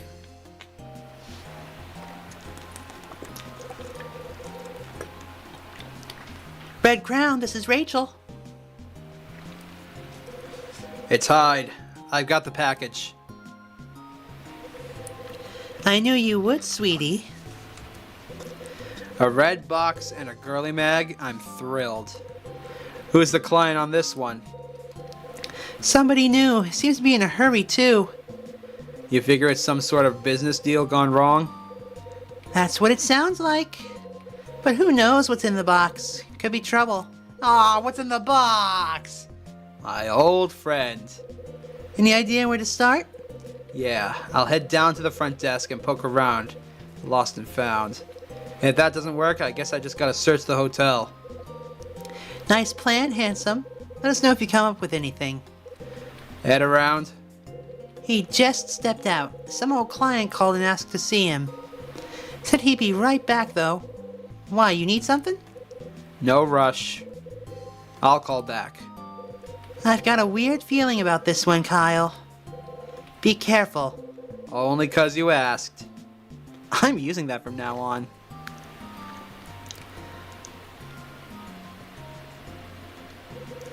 Ed Vincent's the president of Red Crown.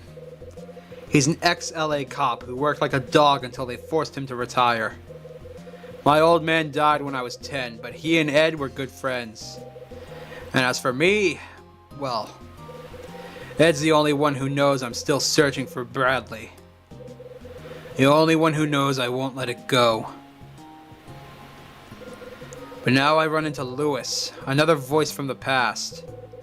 What are the chances of him being here? Slim to none. And Slim left town. Throw this girl Mila into the mix and things are getting kind of crazy.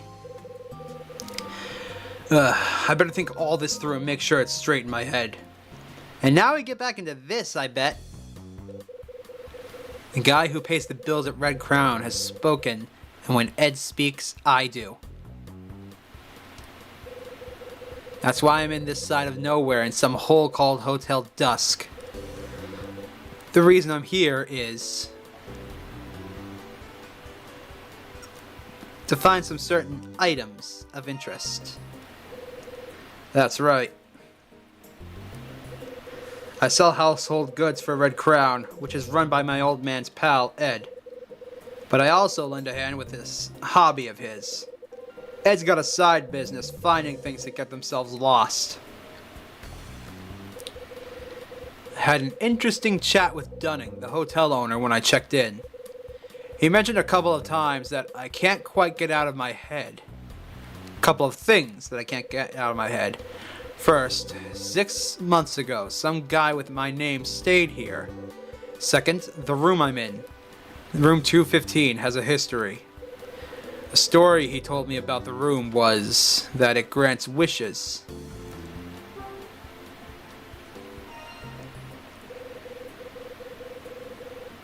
That's right. He said the room grants wishes. He said if I stayed there, my wish would come true. He kept a straight face, too.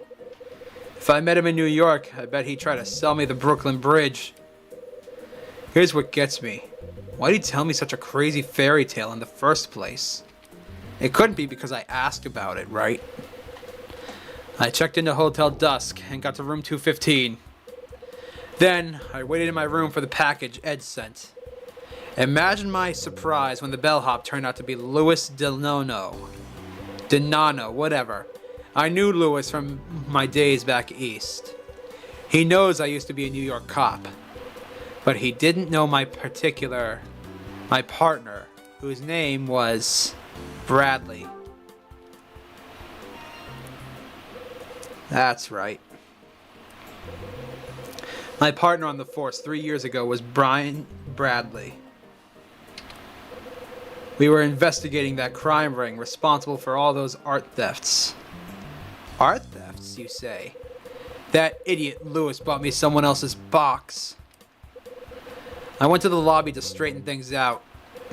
That's where I met the young girl named Mila. Mila hitched a ride to the hotel with a kid named Jeff. She didn't have any luggage or money, so Rosa took her under her ample wing.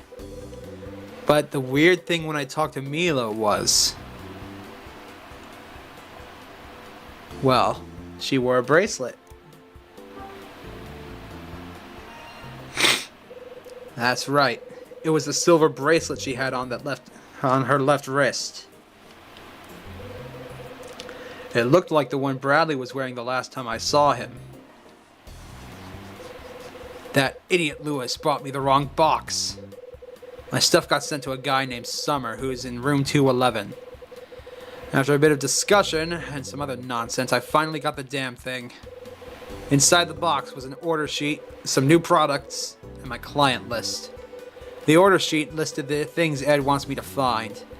It's a short list, only 2 things on it.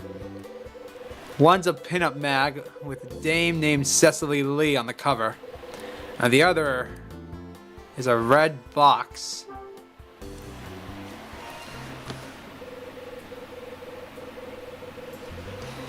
That's right. The other thing I'm supposed to find is a small red box. As soon as I got the order sheet, I gave Ed's secretary Rachel a call. Now that I know what I'm looking for, it's time to start searching the hotel. But this job feels different somehow. Something's off. Maybe it's because I ran into Louis. I haven't seen him for 3 years. Or maybe it's because there was another guest named Kyle Hyde. Guess that girl I met by the front desk could be behind that too. Whatever it is, Bradley, I can't get you out of my head. I feel like I'm gonna find something big here. Something that's gonna lead me to wherever it is you disappeared to. Tell you what, Bradley, I think it's gonna be a long night. Yes, we are going to save.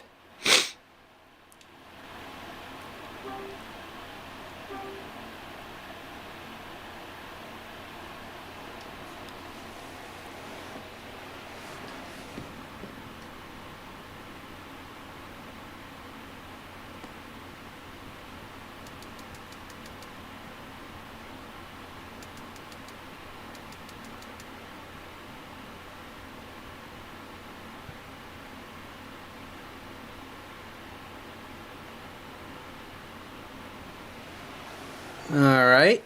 7:30. So 5:30 to 6 o'clock, huh? I think we'll finish this chapter and then call it a stream. Wait. Well, what now? I guess I have to start searching this dump. Alright.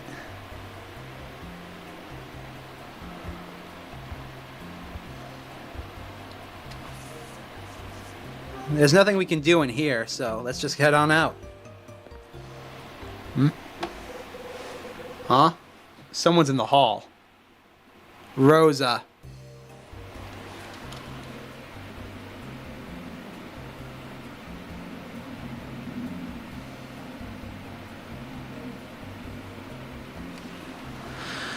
Alright, well, let's go and talk to her. Oh, you. What are you doing?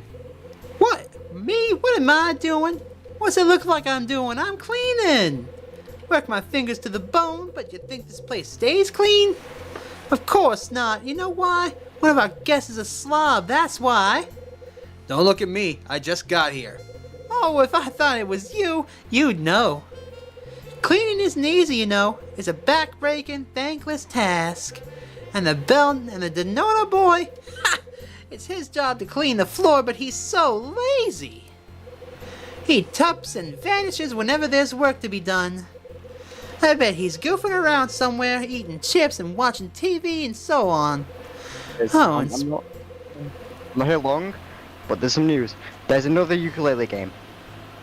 Explain to me in DMs. I've just sent you the trailer. Excellent. I don't know if it's a remake or what, but It better have not fun be with a that. remake. That poor thing's been out for less than a decade. Have fun. It's called Ukulele Revitalized or something. Oh, God. Well, I'm going to have to see that when I'm done with this game in about an hour or so. Have fun. Alright, I am having fun. You sure you don't want to stick around and hear my awful voices? And he's gone. He's gone, god damn it. Alright. Oh, and speaking of Lewis, I got another thing to tell you. Remember that girl you met earlier? Mila, remember her? That 2-bit Casanova says he's fallen in love with her. I know, poppycock, right? Yes, I swear, mooning over girls is the only thing he ever puts any effort into. Let's see.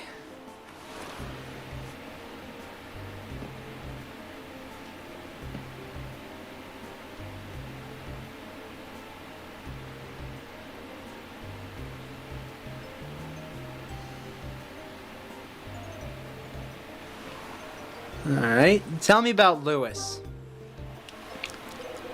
Tell me about the Denono kid. He's a useless bum.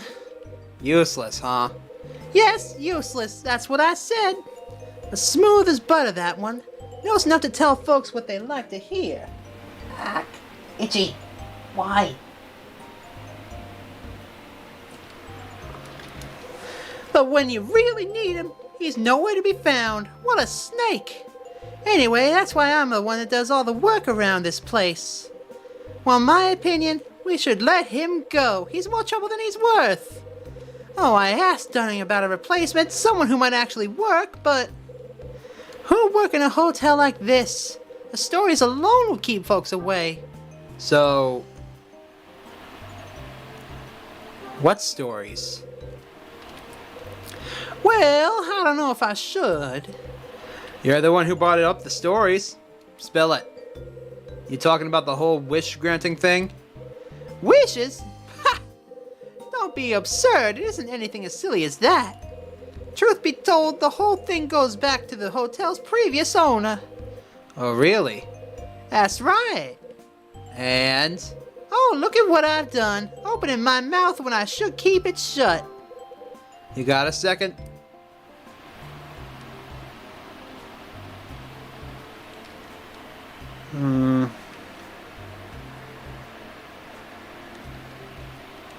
You can't talk? So what's this thing you shouldn't be talking about? Look, it doesn't really matter. Why don't you just forget about it? I don't want to talk about it. Listen, there aren't any rumors about the hotel, okay? Just forget it. Hold on a second. Okay, I get it. I won't make you talk. Good. Great. Glad to hear it. It's a remake? I just got done with it. Why is it a remake? It's not even a decade old.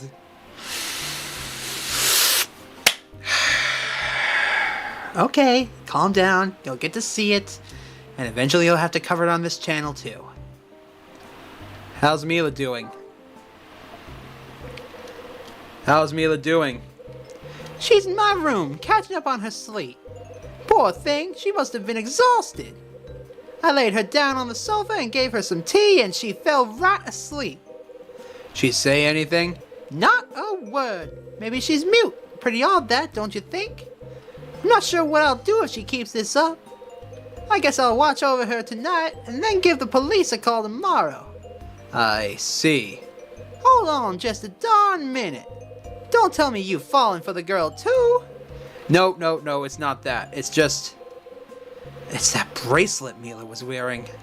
If it's really the same one Bradley had. It's just what? I just need to ask her something. Ha! I bet. I can just bet what you'll ask her. Well, what's it about?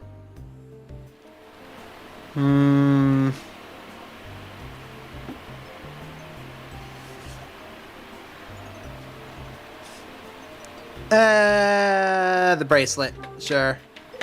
It's about the bracelet she's wearing.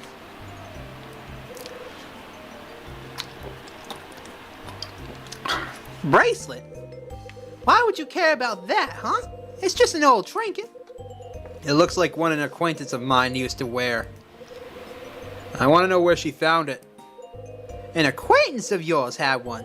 Well, isn't that something? There's a story in there somewhere, I bet. Look, it'll just take a second. Let me swing by your room and see her. Not right now. No, I don't think so. Nope. Then when? Let her sleep a bit longer. Anytime after 8 p.m. will be fine. You can get into my room from the lounge. Go through the door that says staff only and walk down the hall. My room's the first one after the hall bends to the left. Got it. Rose's room after 8 p.m. Better write a note in my notebook so I remember. Oh no! What? I have to go and get the restaurant ready. I'm late. I shouldn't have stood here chatting with you. I have to go. Busy. You work in the restaurant?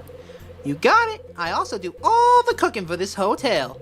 I got more things to do than 10 men. It's a wonder I managed to keep up. Sorry to cut you off, but I got to go. Things to do. Oh, I'm so late. Sure. Oh, if you run across that deadbeat Lewis, tell him Rosa wants to see him. Got it? Good. Rosa finishes talking, turns, and scuttles away. Sorry, I had to. Whenever I see the word scuttles, I just have to. Yeah. Huh? Somebody's whistling.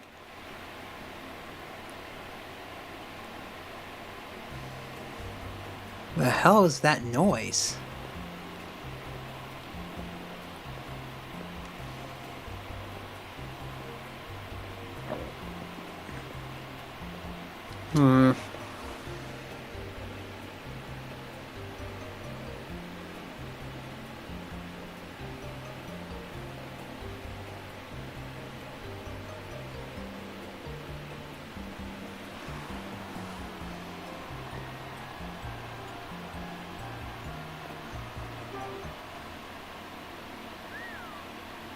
Yep, that's where it's coming from.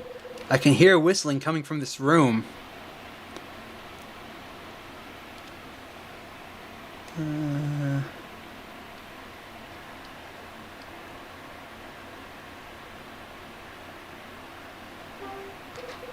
Huh?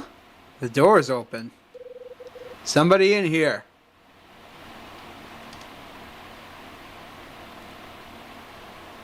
Oh, you gotta be kidding me. Louis! Oh man, what a looker! These Hollywood foxes got it going on! Woohoo! Hey. What?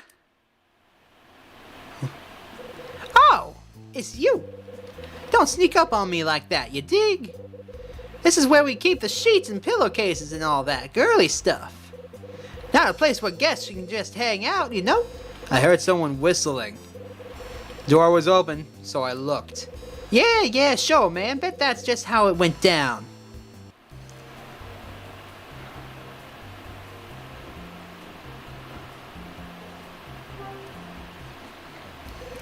What are you reading? Oh, some girly mag on one of the guests left behind. I don't know if they forgot it or threw it away or what, but who cares, right? Free is free. So, what do you want anyway?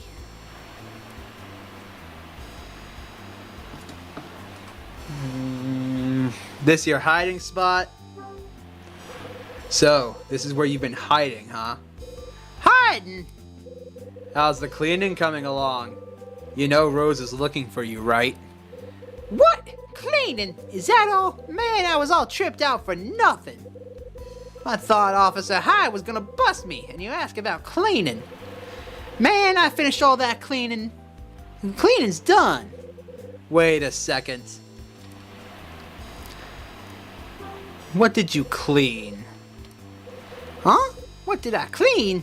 What did I clean? What, are you a parrot now? What did you clean? Yeah, well, you know, I mopped, and then dusted stuff. Just a normal routine, same old, man. Why you hassling me? You're starting to sound like my old lady. Look, Hyde, listen to me for a sec. I'm clean, and I'm working. I'm working hard. I'm like 3 times more serious than I was in the city. That's the honest truth. 3 times? You call this... Come on, man, stop preaching. This is it for me, you know? I ain't smart and I ain't talented. This is the best I can do. Not being a cop anyore's gotta be rough, yeah? We're in the same boat, man. It's like you just gotta take a break and catch your breath before you snap. That May Rose is a loudmouthed old bag. And Dunning's a penny-pinching slave driver. I'm the only bellhop in this whole stinking place. No matter how hard I work, stuff just keeps piling up. It just drains me, you know? What if you get fired? Ha! Yeah, right. Fire me? That's rich. Like I'm gonna get fired from this gig. Ain't nobody wanna work and live here, man. Nobody except me, I guess.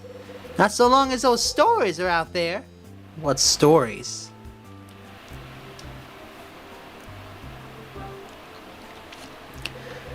A lot of things get left behind. Yeah, man, that's right. Some of it's worth pretty good dough, too. Don't worry, man, I don't touch any of it. I hand it all over to old man Dunning. Well, it's his joint. Yeah, he keeps all the lost and found stuff in his office. Doesn't trust anyone else, I guess. Lost and found items are kept in the office, huh? Good to know.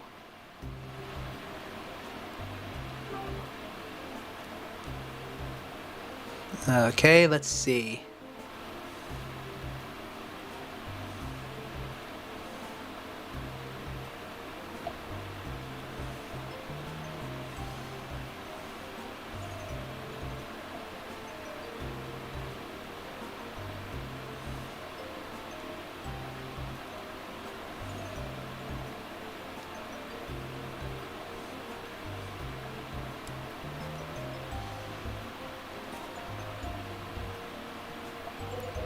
What you writing?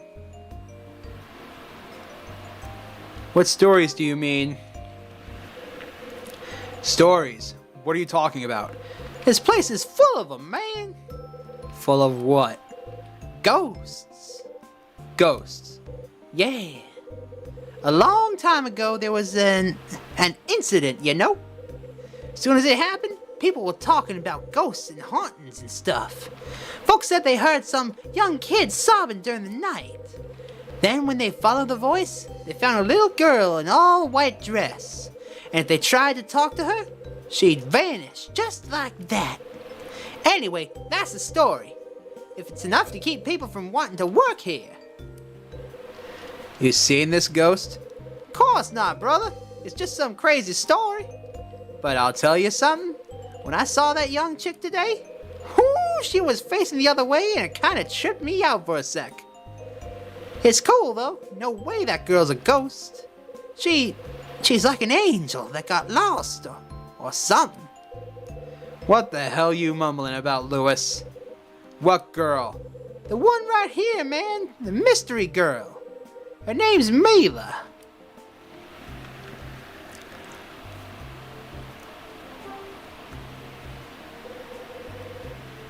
When was this incident?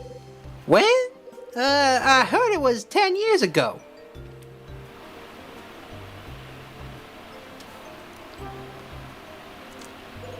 What kind of girl is Mila? Huh? Oh man, she's... Is Lewis blushing?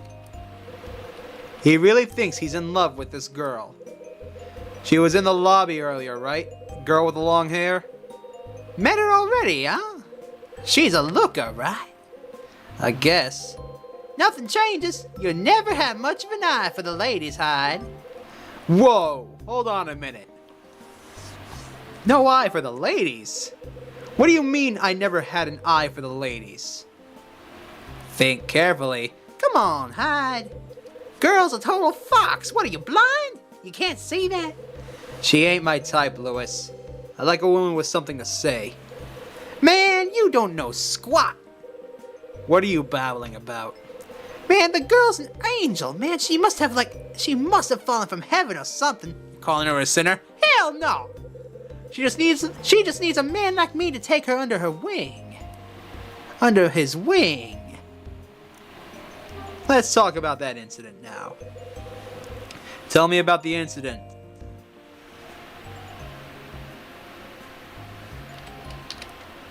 Huh? This stuff still interests you, even though you ain't a cop anymore? I guess so. Crimes and criminals still get my blood going. You don't just walk away. No one does. Ha! Still the same old Officer Hyde underneath all that salesman junk. You know, you look real weird without a badge and a gun, man. You always seem to like a cop for life kind of cat, you dig? Yeah, I thought so too. So, about this incident, what happened? I heard about it from this talkative guy over at the newspaper stand. Seems a man and his daughter stopped here for a night. Then, in the middle of the night, the girl disappeared.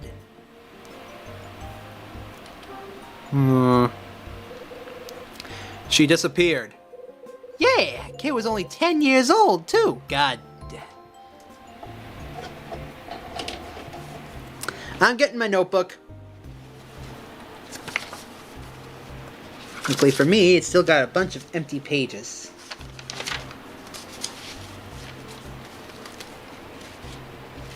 Like a bunch of empty... Oh my god, that's a lot of empty pages.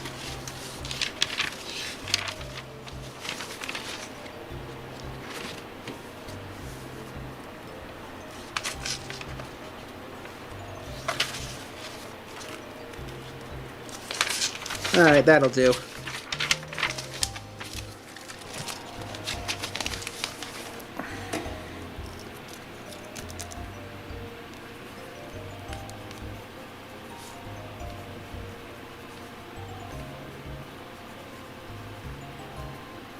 So right now, there are a couple of mysteries that I want to solve. Number one, why is Lewis actually here?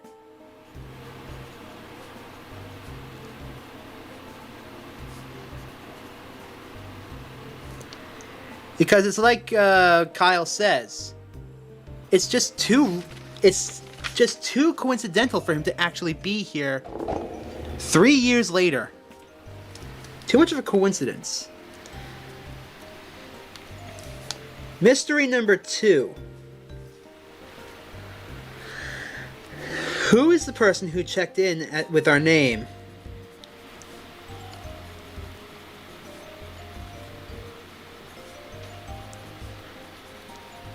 Is it Bradley? And why, if it was?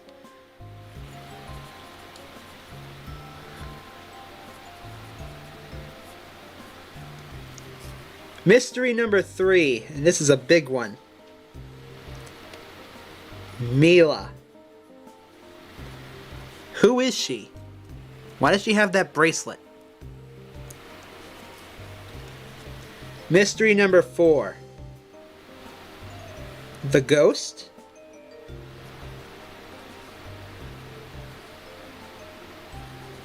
Missing girl from 10 years ago who is 10 years old.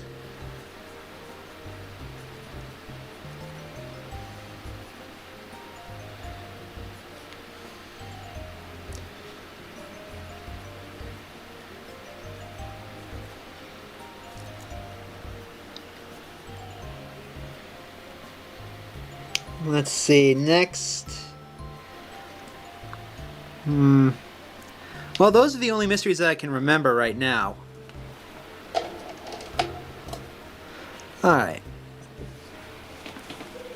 Father looked all over for her, but the sun came up and she was still gone.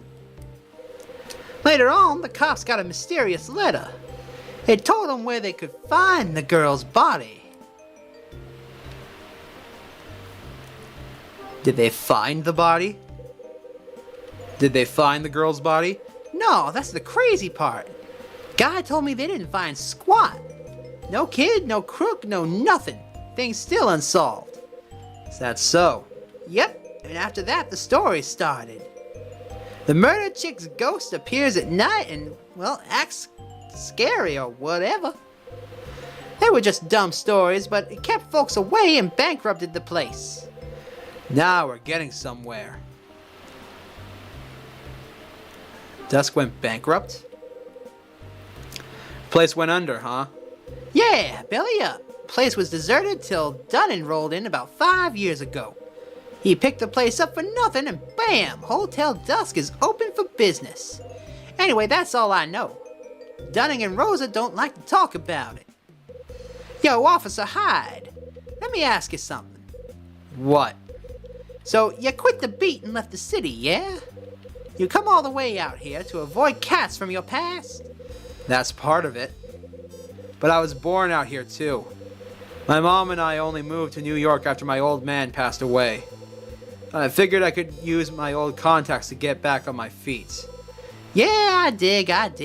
And, well, what? Don't leave me hanging, man. I'm looking for someone. Looking for someone? Get out of here! You ain't a cop no more! Not like that. It's just a guy I used to work with who went missing. A guy you work with? Look, what, like a cop? Yeah, my ex-partner, Bradley. Don't think you've ever had the pleasure. Bradley, huh? Yeah. Why is he missing?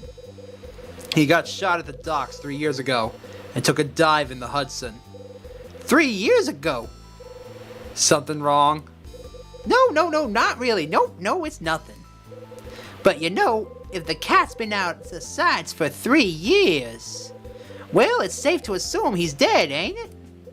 No, he's alive. Hey, I know you guys were tight and all, so you want him to be alive. But you gotta let go. Dead is dead, right? Want's got nothing to do with it. He's alive. I know it.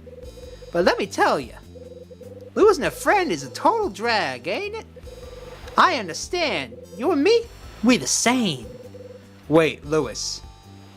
You understand? What do you mean you understand? What? We're the same, man. I had me a buddy who died 3 years back. That's all. Hey, I got a split. You better get out of here, too. I told you, man, this place ain't for guests. You dig? I dig. Lewis finishes talking and hurries out the door.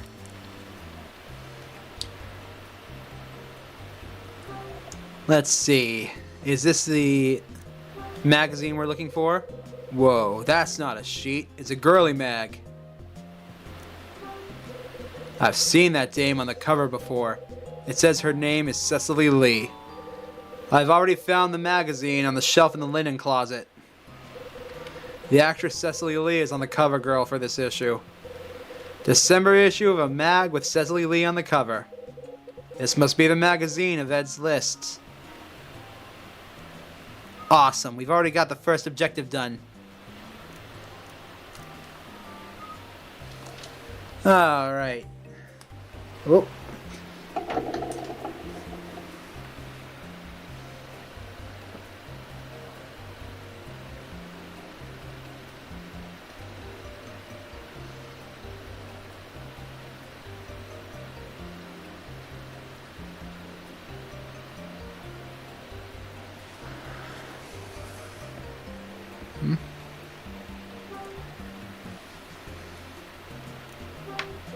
There's a locker against the wall.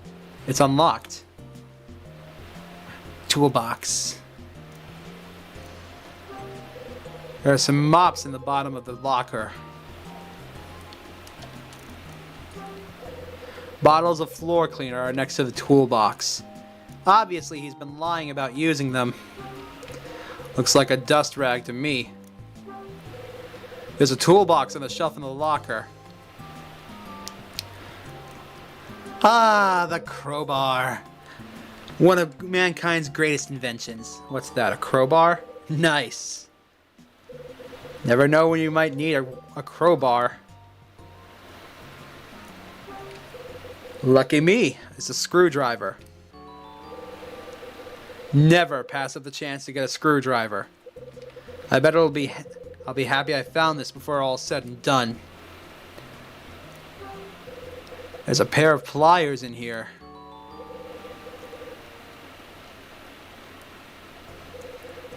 Alright, these should come in handy somewhere. Like taking down that stupid thing that's back in my room.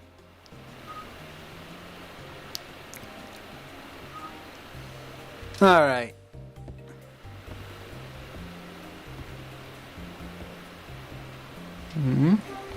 Anything cool on here? That iron looks heavy. That's a spray bottle. It's a linen cart, empty as can be. Lewis must be slacking again. There's an old worn ironing board next to the wall. Anything in the trash? It's a plastic garbage can.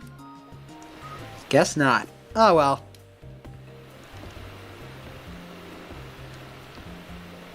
Let's get out of here. I doubt the linen has anything important in it. Guess I'll go check out the office.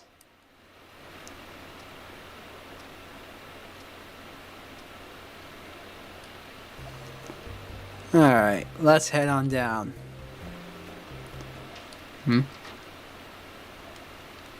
Huh? A door near the stairs opened, and someone peeks out. Oh my! Yoo-hoo! Pardon me, young man. What, me? Yes, that's right. I was wondering if you could be a dear and help me. Do you know what time the restaurant opens? It's that old lady from downstairs. Yeah, it's 6 o'clock, so it's still closed. You might want to stay in your room.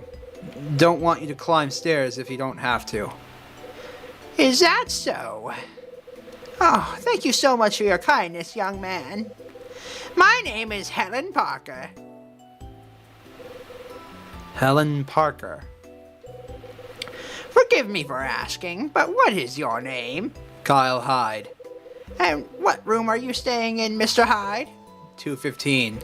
Ah, so you're the rascal who's staying in Wish. Wish? That's right. It's such a nice name for a room, don't you think? I'm in room 212. It's called Angel. I guess old ladies like the names, at least that's something. Sure, it's a good name, I guess. It really is, isn't it? Well, Kyle Hyde, thank you so much for taking the time to speak with this old woman. Please excuse me, dear.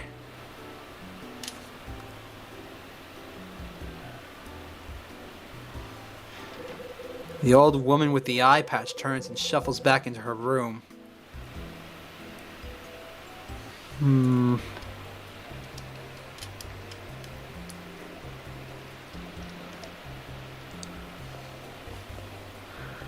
Well, let's see. At this rate, I could go...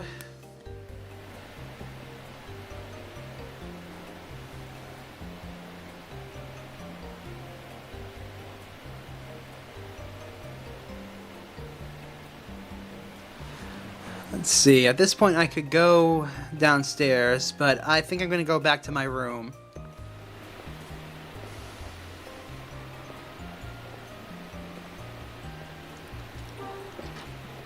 And get that stupid coat hanger. Where is the... Ah.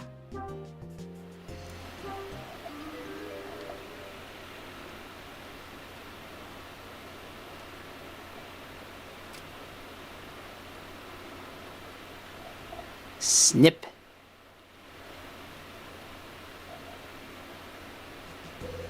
Nope. That isn't the way I need to cut it.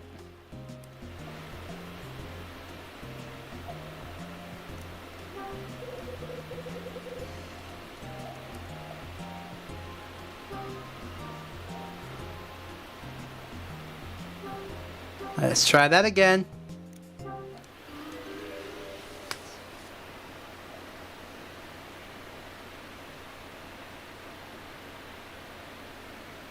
Well, if I want it to be straight...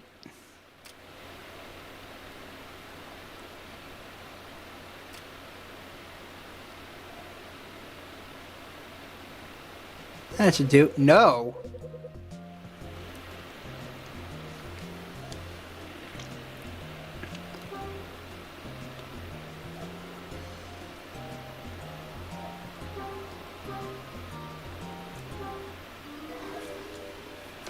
Okay, then let me just try here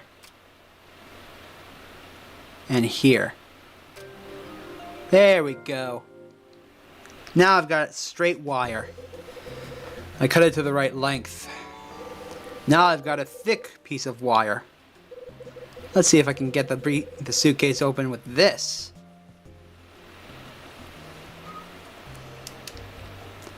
Finally.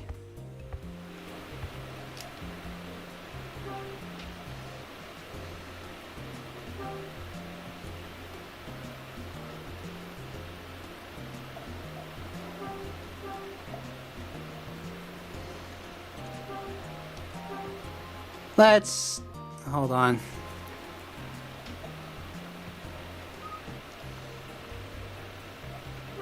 I want to save real quick.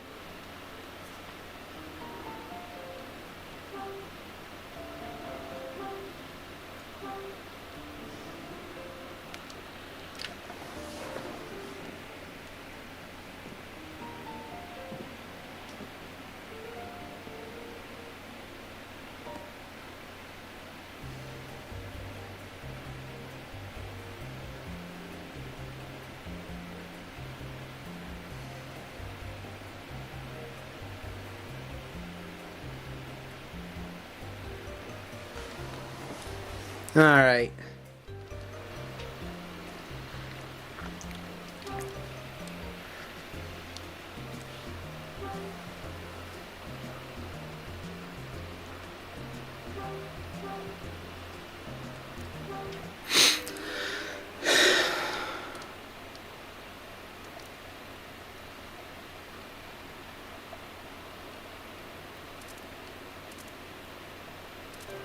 There we go. Finally!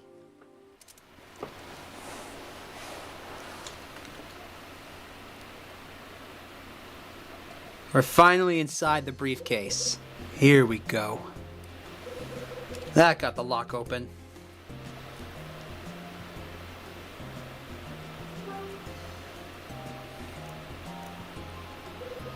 It's a map of LA. It's one of Red Crown's brochures. It's a map of LA.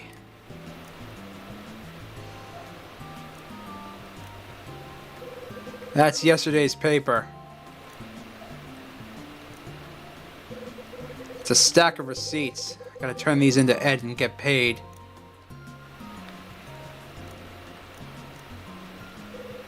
That's a photograph.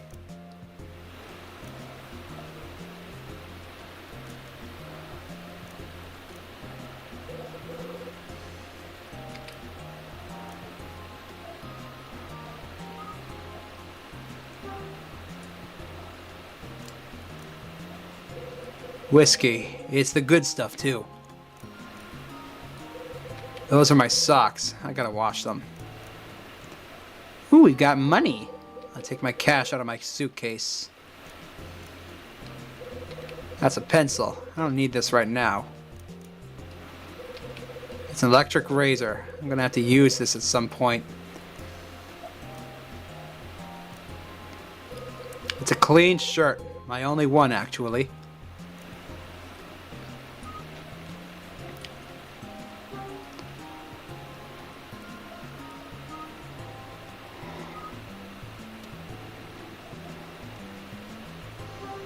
I need to put the order sheet inside. Not going to get in. What?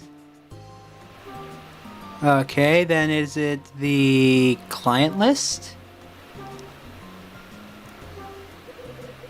I had the client list in my suitcase. Alright, that should do. Let's head on out.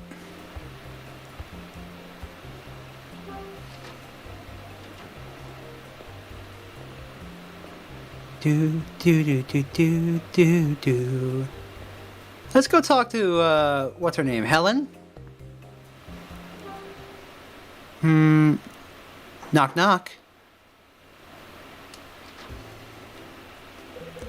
Oh, it's you, the young man from before. Now, what was your name again? It's Kyle Hyde from room 215. Wish? Yes, I remember now. What can I do for you? Why stay here, miss? I'm curious why you're staying in a dump like this. Oh, I see. Well, if you must know, I've some dear memories of this hotel. What kind of memories? What kind of memories?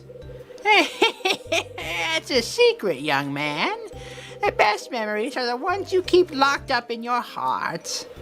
That's what makes them special. They're not the sort of things you share easily. So polite. Are you sure there's nothing else? No, I'm afraid not. I see. Well, please excuse me then. Helen closes her door. Alright, let's head back downstairs.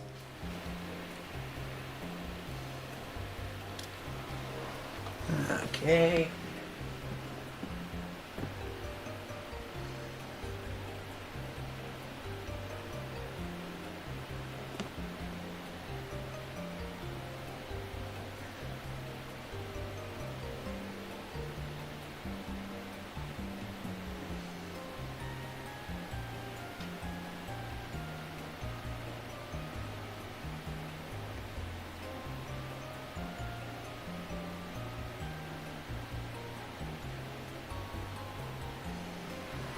Alright.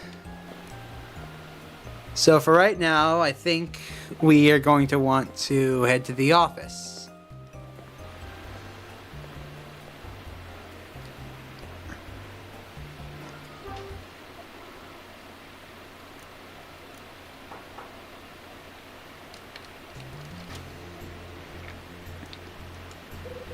That you, Hyde? God, what was your voice again? Yeah. You come to pay your bill? Yeah. How much? $40. Here. 40 on the nose. Okay. And I heard all about your hassle. Sorry about that. Hey. I don't follow you. What are you talking about? The mix-up with your package. Rosa told me that Lewis bought you the wrong one. Oh, that. Yeah, he screwed that up. If it weren't for that guy Summer, who knows what would have happened. But your package got to you in the end, right? I guess. Good, good. Just glad to hear that you finally got it. That damn Lewis just makes one screw up after another. Next time he does something like that, he's gone. But right now, I'm busier than a dog with fleas, so firing him will have to wait for a bit.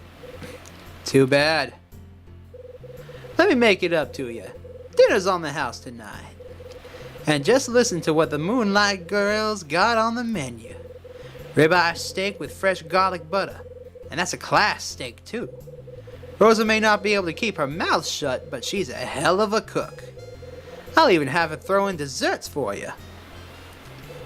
Oh, and by the way, I'm gonna close up the office and head back to my own room for a spell.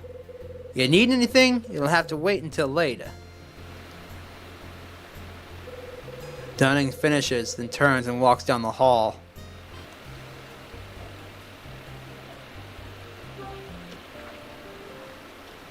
We gotta get in there.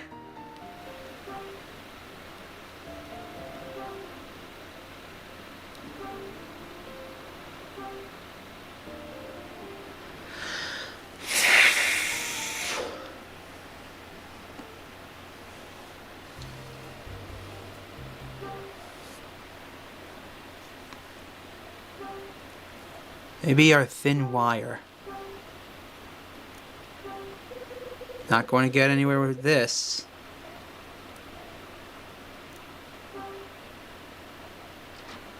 It is open. I guess I should nose around the office while Dunning's out.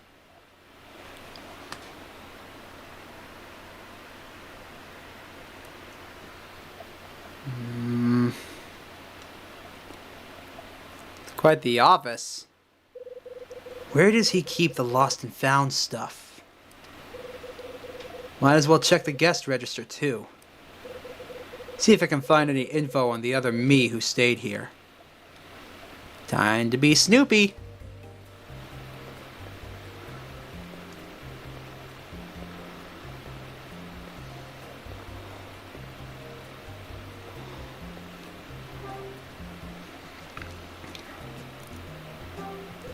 Nothing unusual here, just some files and books.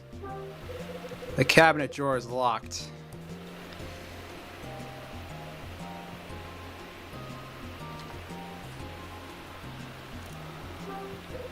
The drawer is unlocked. Let's see, the file case in the drawer is full of registration cards. It might not be a bad idea to take a peek at these. Yeah, here it is. The name Kyle Hyde is written on one of the registration cards. Stayed in room 217 on June 30th, 1979. Dunning wasn't making it up after all. There really was a guest with my name. Time to write that down.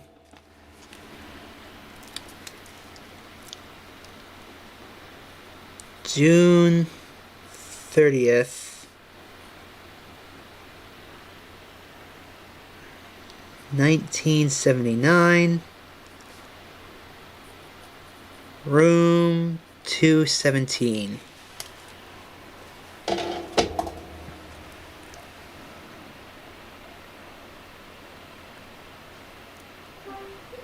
Looks like a tourist brochure and a map. Okay. Well, that's one mystery solved. Now the other one is, where is the other stuff?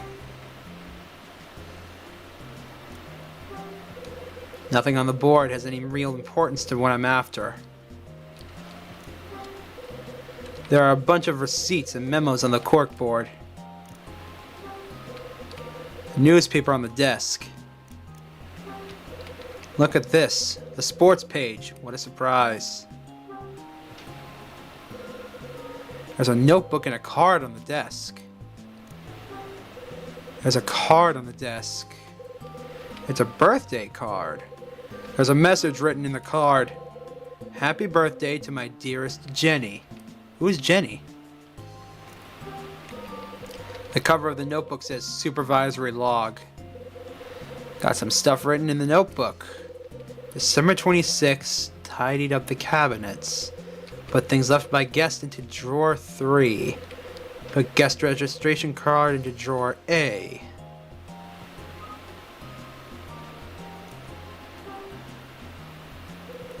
There's a calendar on the left side of the desk. December 5th is circled in the calendar. It's circled.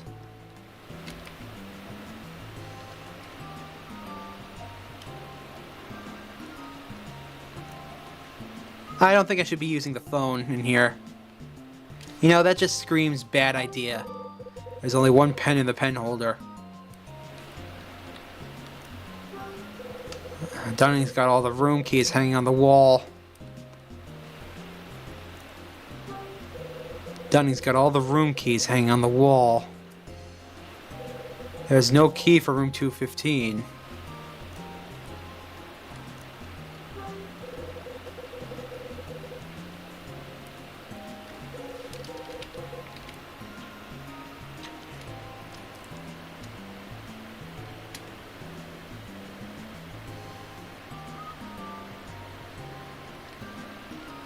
Alright.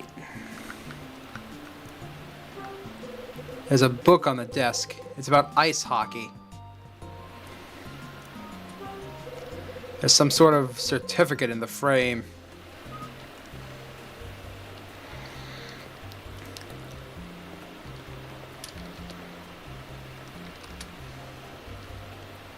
Yeah, I'm safe stating. Why? Well, this looks like cabinet 3. Yeah, this is cabinet 3, all right. In order to break in, we need the crowbar.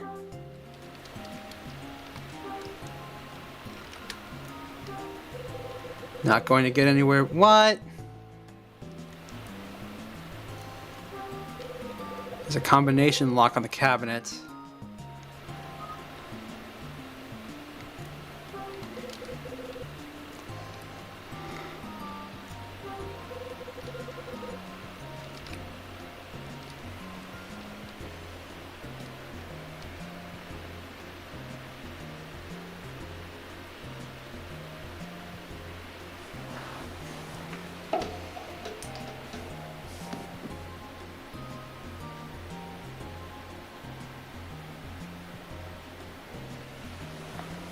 Oh. There's something stuck under the corner of the cabinet.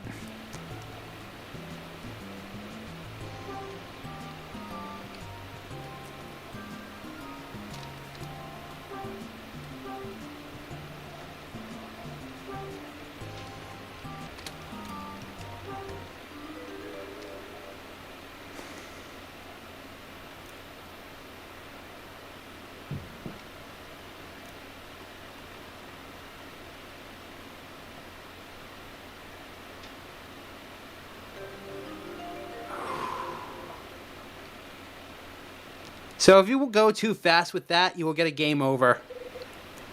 This is... I got the memo. It's a bunch of dots and numbers on the memo. I don't get it. What's this supposed to mean?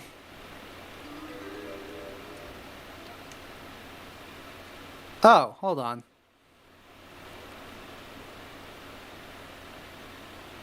Three... 4, 5, 6, 8, 9, 10.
1, 3, 5.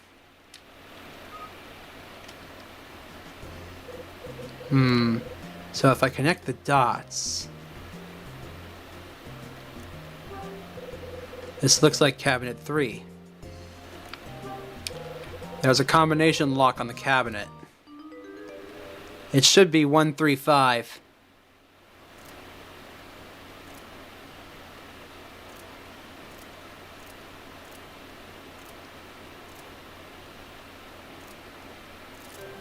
Bingo! I'm good at cracking stuff like that. Hello, what's in here? That's it. The cabinet's open. There's our box. There's a small red box in one of the cabinet drawers. I got the small red box. This must be the box that was on the order sheet. Nice. That's everything I was supposed to find here.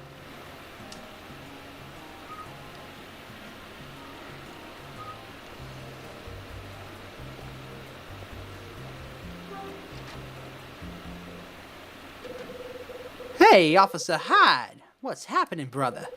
Oh, look, it's Lewis. Man, I didn't even see you. Where were you hiding?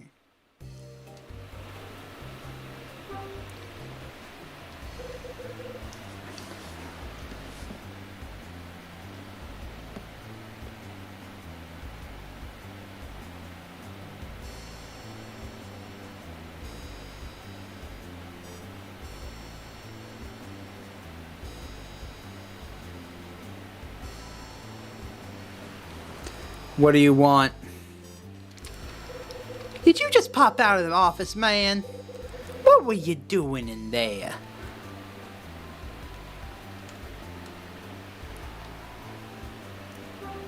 You know, business. Business? What are you talking about? What are you worried about? Nah, seriously, man, what were you doing in the office? You and old man Dunnan, you weren't, you weren't talking about me, were you? About you? Yeah, man.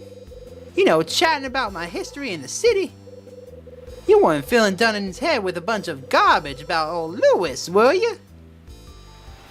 Nah, it wasn't about you. Relax, Lewis. We weren't talking about you. Whew, thank goodness for that, my man. I was gonna have a total freak out. Officer Hyde, yeah?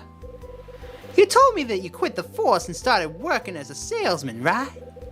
Were you serious? Yeah, I'm serious. Really? Officer Hyde, gotta tell you, my man, you don't act like any salesman I ever seen. So, why'd you quit being a cop in the first place? I know you said you were fired, but what'd you do to lose your badge? Well,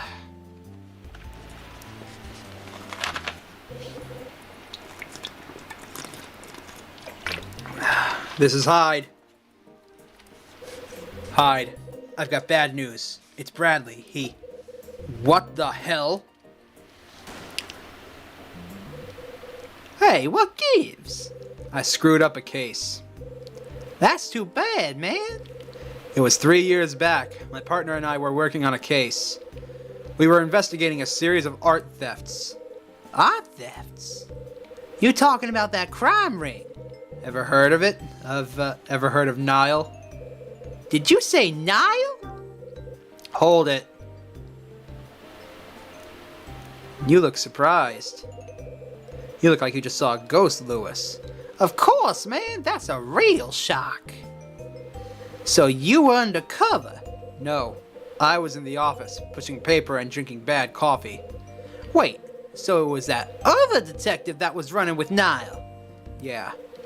Oh, wow, man. That's some trip. What are you mumbling about now, Lewis? I never thought meeting up with you again would clear up all that. It all makes sense now. Yeah, so that's how it was. Wait a minute. What makes sense now? You just have a revelation there, Lewis. It's nothing, man. Spell it. I got nothing to say, man. Louis! Louis DeNono! Oh, give me a break, huh? So this is where you've been wasting your time. I knew it, lazy bum. Oh man, she found me. Found you? How about I'm sorry, Rosa, or please don't kill me, Rosa? You haven't finished setting up the tables, you lazy bum. It's almost time to open. I was just on my way. Don't get worked up, you'll pull a muscle. You're so worried about me, get your behind in gear and finish the job. Yeah, alright, just shut up already. Move it, and don't you tell me to shut up. Okay, I'm going. Man. Louis leaves. Niall? Time to write that down.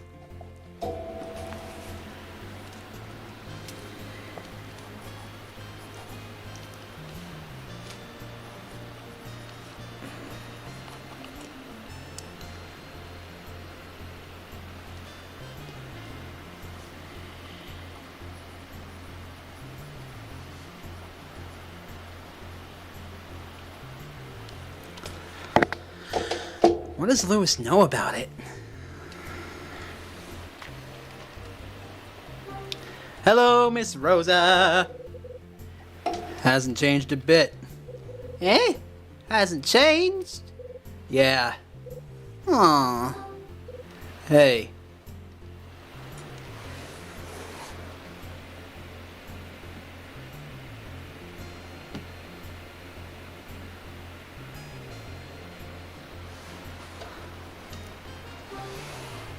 Something I eaten you?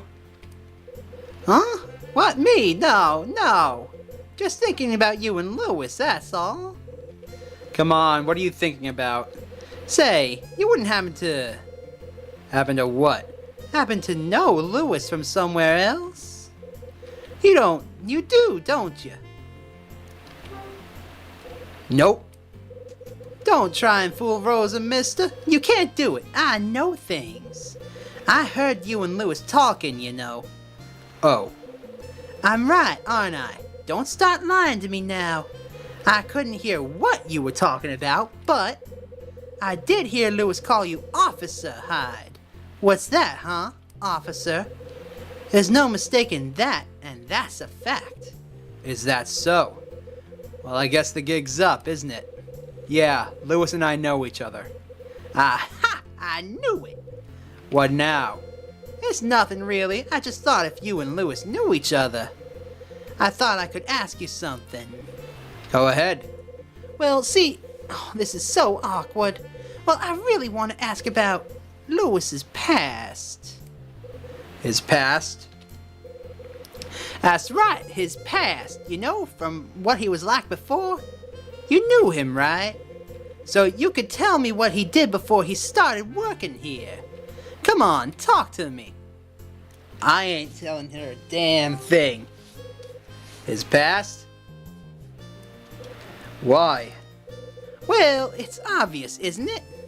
He's hiding something. I just know it. Hiding something? What do you mean?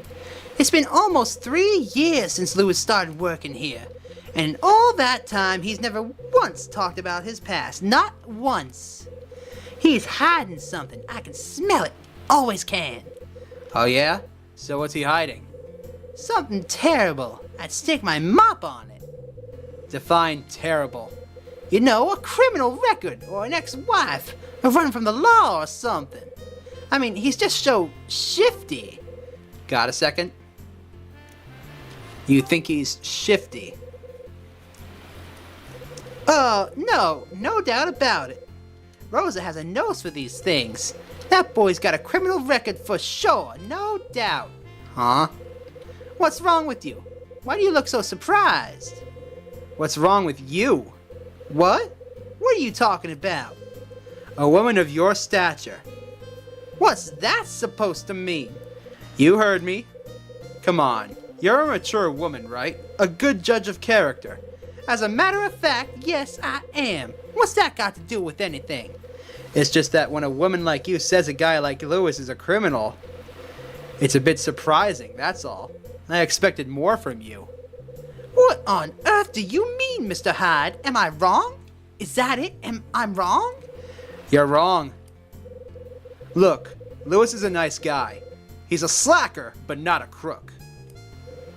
Sure, he ain't going to win any awards for hard work, but he's not out to hurt people. He's just a small-time guy who worked in a greasy pizza joint in East Village. And he hasn't changed a bit, just doing what he needs to do to skate by. Really? So that's it? Well, I never suspected. I'm sorry for wasting your time.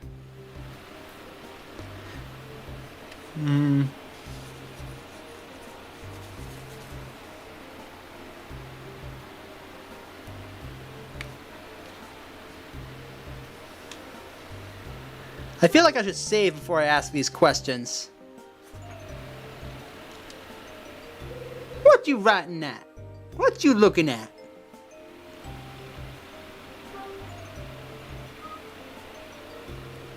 You know what? I'm just gonna hit this button and ask. Who's Jenny? Who's Jenny? Jenny? I don't know anyone named Jenny. The date December 5th mean anything to you? December 5th? Let me think about that for a second. December 5th. Well, my birthday is June 30th, and I'm pretty sure Dawnings is October 8th. Sorry, it doesn't ring a bell. Is that so? Well, I've got to get a move on. Dinner won't wait, you know. Busy, busy, busy. Rosa finishes talking and scurries away. My pager. I gotta give Rachel a call. Lewis, pal, you owe me one. Then again, if you can keep your mouth shut that I was coming out of the office, we'll be even. Okay, let's head back up to our room now.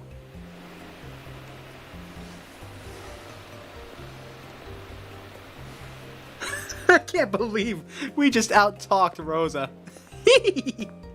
I feel kind of mean for that one. Alright, let's head back to our room. 215. Hello? Oop, wrong table. Oopsies.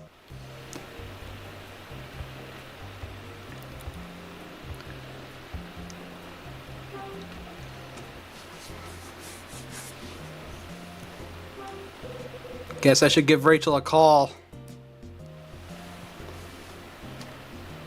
Ring-a-ling.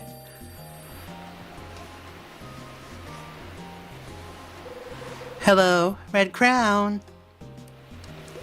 It's me. You paged me. Sure did, sweetie. What is it? Let me put that on. Ugh, I gotta use this voice again. Hyde! Tell me something, will ya? Is there a kid named Louis Denano working there at the Hotel Dusk? Denano? Yeah, he's the bellhop. I knew him from back in the day. He said he left the city and drifted out here about 3 years ago. You know the kid, huh? What's his story? Just a punk who used to ride the subways picking pockets. Can't tell you how many times I busted him. Why? What's going on? I just got back from meeting a buddy of mine. He's LAPD. Guy heads up their Nile task force, and he said, wait, hold it. You've got friends on the Nile case? Yeah, I know some guys working on it. Don't get your knickers in a twist. Anyway, we're having a drink, shooting the breeze, and he mentions Hotel Dusk. Then he tells me about some shows named Louis Denano who's working there. Seems Nile's been looking for this clown. That doesn't make sense. Louis is strictly small time. Why would Nile care if he lives or dies? Well, 3 years ago, a stiff turned up near the warehouse in Manhattan. Some kid named Danny was up to his eyeballs with Nile, and he got himself offed. NYPD wrote it off as a gangs or the mafia or the like. Hell, you know the drill. No witnesses, no leads, nobody ever bought in. What's this got to do with Louis? I'm getting there, Hyde. Relax, will ya? You sound like my ex sometimes. Anyways, it seems your boy Donato is right in the middle of all this. The night Danny got taken out, he was the bagman for a big payoff. Of course, when Danny Boy buys it, the bribe money vanishes. Word on the street is Danny was buddy-buddy with your pal Lewis. That's something to write down, isn't it?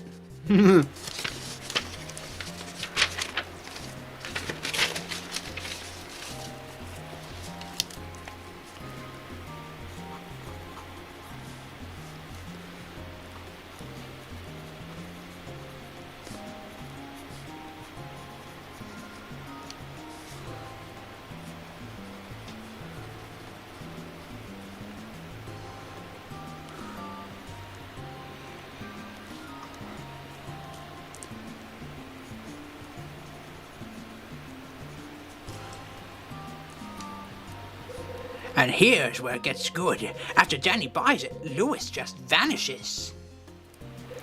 So now Niall wants their money back, and this kid's the only lead. They've been looking all over for him, and now we think they've tracked him down. They must really be on the hunt if they tracked him down to this dive. So if they know where Lewis is, why is he still breathing? They think he's just a pawn. Think there's somebody else calling the shots, pulling all the strings, you see? Niall. Never thought I'd hear that name in this place. Total coincidence. I don't know. You think so? I don't think so. I know so. Oh, and I got another juicy bit of info for ya. The Niall money that Danny was carrying when he got smoked. They got the cash by fetching stolen art. Hang on. The cash was from that mess Bradley was involved in? Could be. That would mean Lewis. Yeah, he may have some dirt on Bradley we never heard. Huh. Tell me something, Hyde. You find the stuff on the order sheet? It's taken care of. Don't worry about it. Good. Business before vengeance, you know? Anyway, I'll be in touch. Click. Lewis's friend was involved with Niall.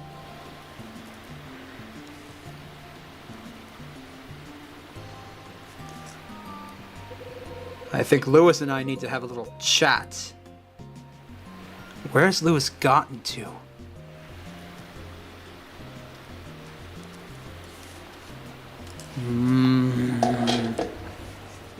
Well then in that case...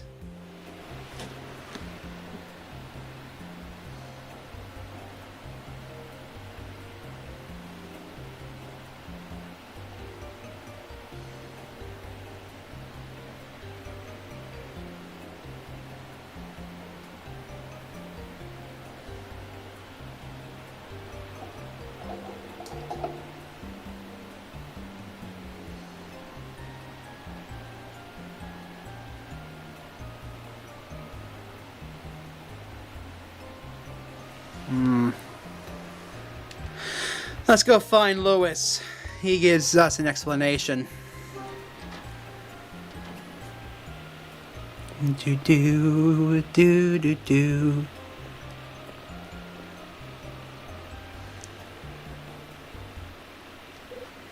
Huh? Someone's coming down the hallway. It's Dunning. Hey, it's you.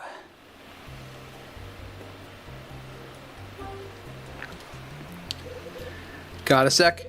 What you need?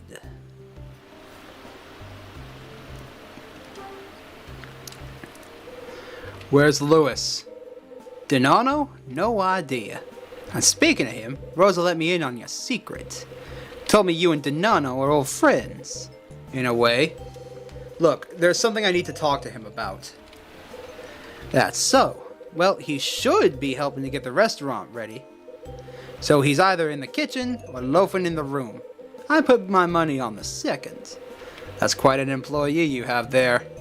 Damned if I don't know it. Anyway, the kitchen and his room are both through the door behind me. If he ain't in the kitchen, I'm sure you'll find him in his room. I go grab him by the scruff of his neck myself, but I'm a bit tied up. Go see what you can find, will you? We done here? Good. I'll see you around. Dunning finishes talking or mumbling or whatever he was doing and walks away.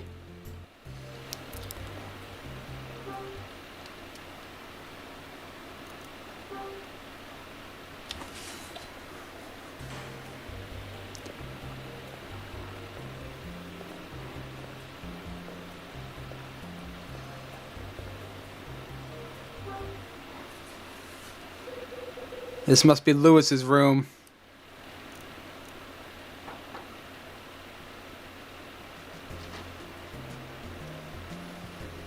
Huh? Oh, it's you! What's going on, officer? Got a second? What do you want, man? We need to talk, and I don't want anyone listening. Especially not Rosa or Dunning. Like I got a choice. Come on in, man. I entered Lewis's room.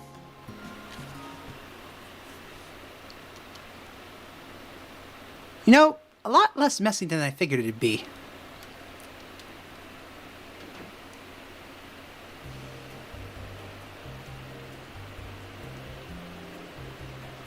Alright. Let's get down to business, Lewis. We need to talk. Listen, Lewis. What's up, man? Why you gotta come in here? We need to talk. Yeah? Well, you might want to talk, but I don't want to listen. I told you, man, I want to leave everything in the past, so just leave me alone, okay? Can't do it. I gotta talk to you, Lewis. Oh, man, what now? You gonna hassle me about old times again, or what? When I mentioned Niall, you looked like you were going to be sick. Why is that, Lewis? Speak up. I can't hear you. I don't want to talk about it. Too bad, Lewis. Why not? 'Cause I don't, man. Simple as that. No special reason.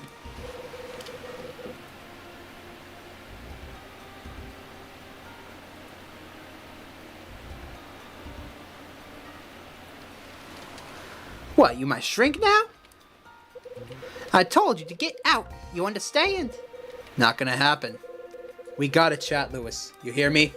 Talk away, man. I ain't gotta listen. I'm going to keep asking until you start talking. When I mentioned Niall, you looked like you were going to be sick. Why is that, Lewis?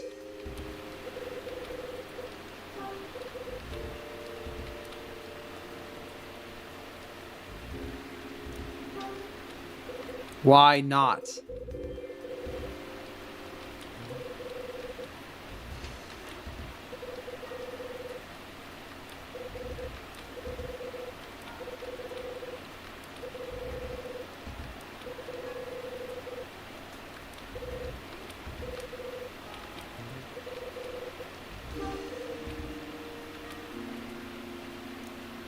Oh, you'll talk to me. You'll talk, or I'm going to have to make you talk. I ain't talking. Kick me around or whatever. Makes no difference, man. I know the score, Lewis. You don't want to tell me your dead pal was neck deep in Niall's business. That's it, isn't it? What? Damn it, man! How'd you know that? Who told you about Danny? I got bad news, Lewis. Niall's looking for you. What? What is it?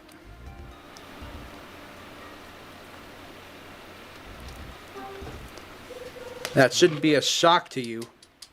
Oop, uh-oh. Ah,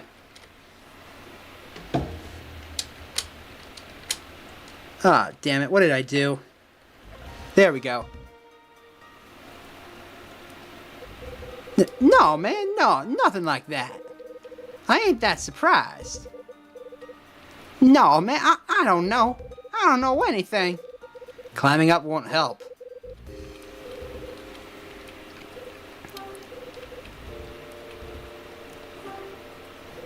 That's the latest news, straight from the LAPD. Man, why has this gotta be happening to me now?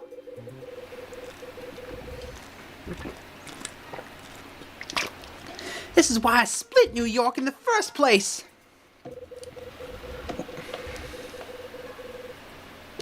When your boy Danny took the big steep, a lot of cash missing. 9. Niall thinks you have it. Thinks you split town with a briefcase full of dough. That's impossible. Keep calm, Lewis.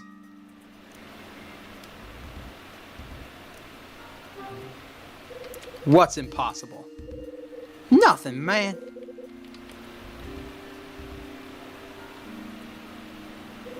I'm gonna ask once more. When your boy Danny took a big sleep, a lot of cash went missing.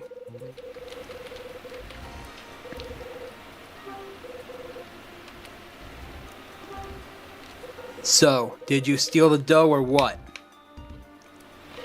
Get off my case, man! I don't know anything about Danny's money.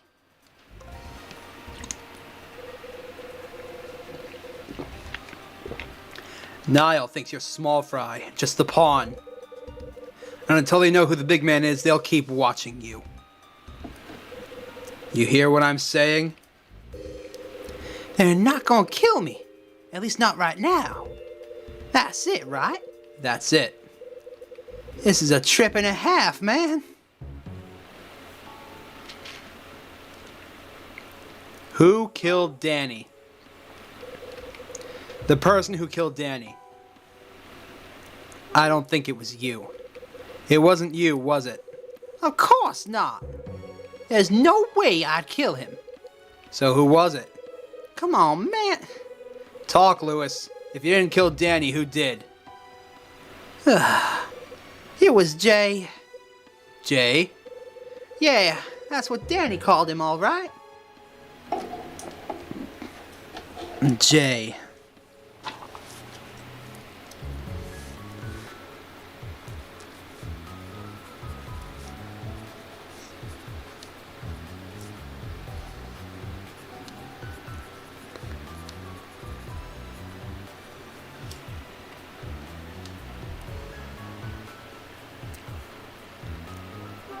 Who stole the money?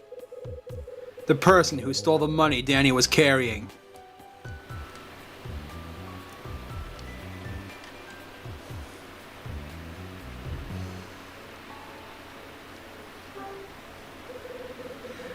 It wasn't you, so who took it? Man, it was a guy who killed him.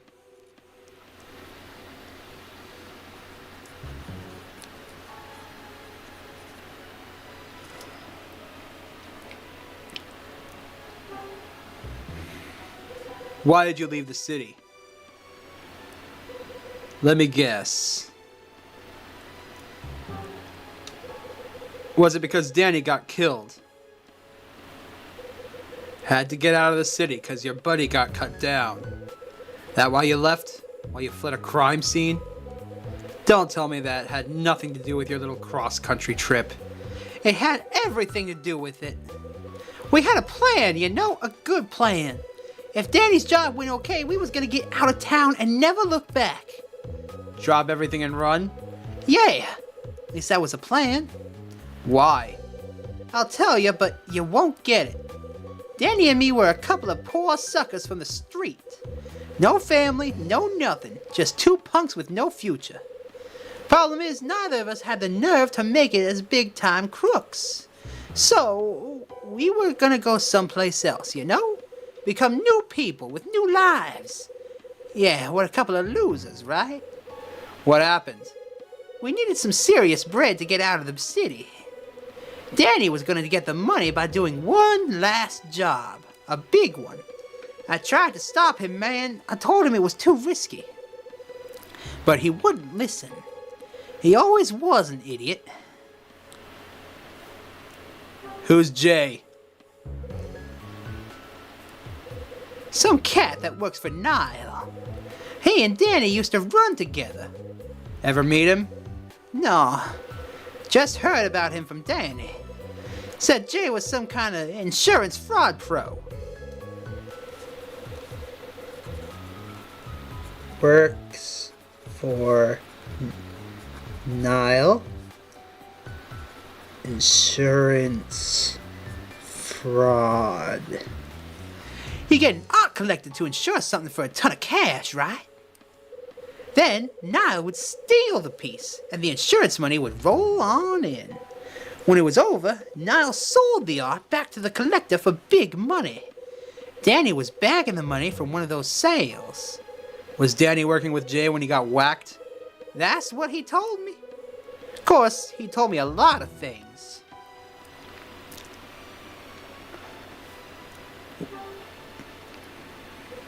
So what was the big job? At first, it was just lifting this painting, yeah?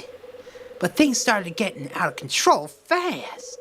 He started talking about taking all kinds of art stuff they had stashed.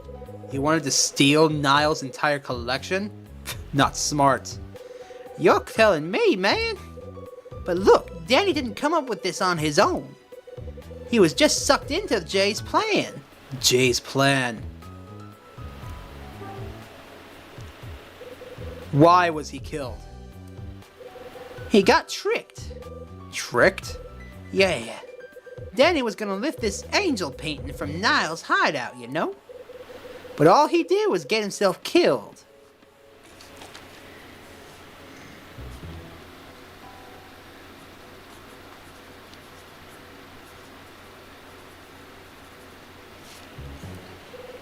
Well, that ain't exactly right. It wasn't his idea to steal the painting. It was Jay's.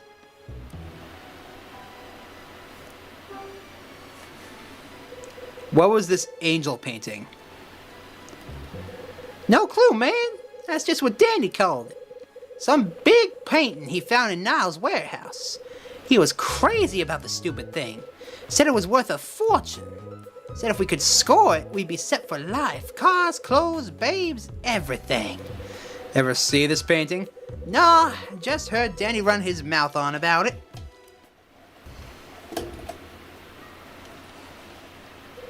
What?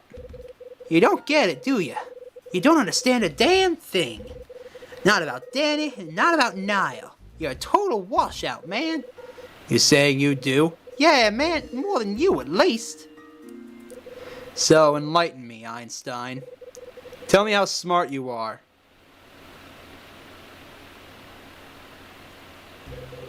The night Danny died, I was panicking because he never showed at the restaurant, right? So I head over to check out Niall's warehouse. Soon as I walk up to the door, bang! Somebody inside fires a gun. I duck down, scoot over to the door, and take a peek inside. Know what I see, man? Dude in a long coat with a piece in his hand. Then I look past him. There's somebody else at the back of the warehouse, lying on the ground. It's Danny. Guy shot him dead. That was 3 years ago, December 24th, 1976. I'll never forget it. The guy who shot Danny. It was Jay. Danny was just lying there, bleeding and crying. But I had nothing, man. No gun, nothing. Just had to wait for Jay to split. By the time I got to Danny, it was too late, man. Guy could barely talk, but he managed to tell me one thing.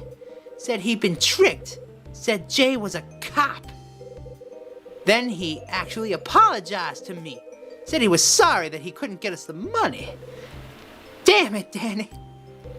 Lewis. Officer Hyde. What you told me earlier in the lobby. You know, about working the Niall case. The part about the guy working undercovers, what done it. I figured it out, man. What? Look at this picture. This. Yeah, that's right. Guy in the middle's my buddy Danny. Guy on the right? It's Jay. It's Bradley. Oh, shit!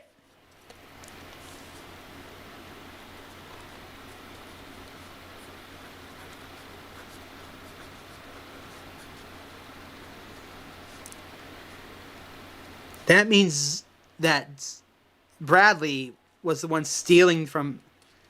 Okay, wow. You dig? You get it now? It was your friend, man. Your partner. That's who killed Danny. The cops used him, man. Just a tool in their little investigation. They used him and then they killed him when they didn't need him anymore. And nobody cared, right? Just some dead street punk. What's that worth to the cops? Nothing, man. Less than nothing. Your partner getting shot on the docks? That was justice, man. He screwed up his case and got popped by Niall. Got what he deserved. That's the reason you got fired, ain't it? Your partner blew it and the Niall investigation went out the window. No. No? What do you mean no? I mean you're wrong. About Bradley. Niall didn't shoot him. But I did. what? Bradley was a busy boy. He double-crossed a lot of people, including the police. When I found out, I went after him. This is Hyde. Hyde, I've got bad news. It's Bradley. He's on the take. What the hell?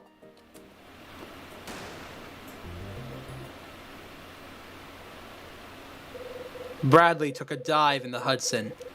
Body never turned up. I took the heat for the shooting and was fired from the force. But Whoa, man, that's heavy. That's a crazy story, man. That dirtbag, he screwed everybody over, didn't he?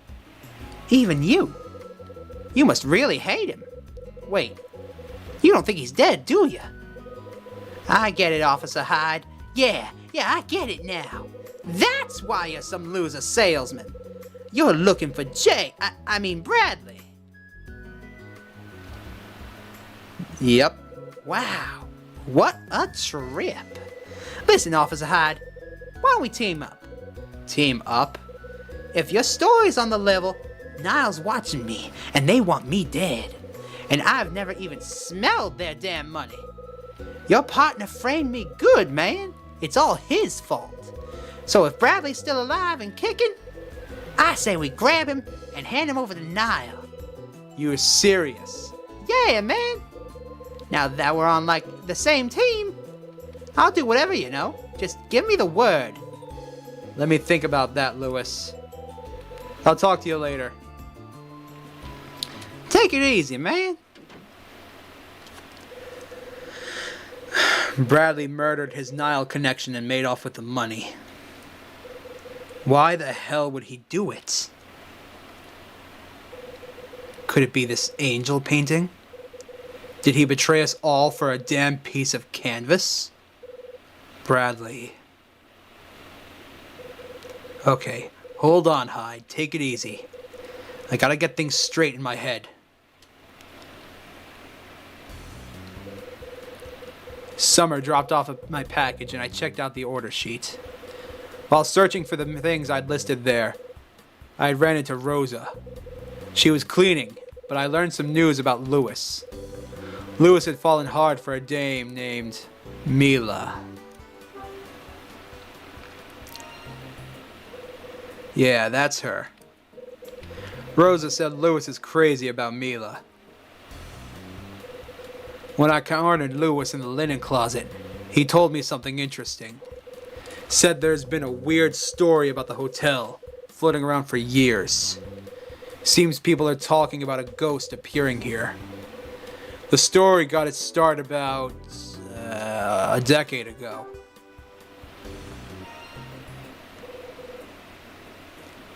That's right.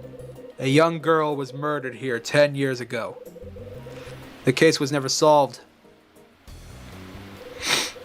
Lewis told me that lost and found items were kept in the main office. I waited for Dunning to leave, then went in and searched the place. The thing I found in the cabinet was the small box. That's right. After I figured out how to unlock the cabinet, I found the little red box I've been looking for. When I came out of Dunning's office, I ran right into Lewis. He wanted to know if I'd been talking to Rosa or Dunning about him. He was worried I told him about his criminal record, but I hadn't. But when I talked to Ed later on, I learned something new about Lewis. That new thing was...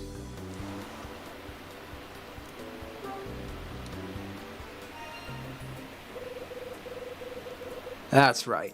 That's what Ed told me. Lewis's pal got murdered and all the money he was carrying disappeared.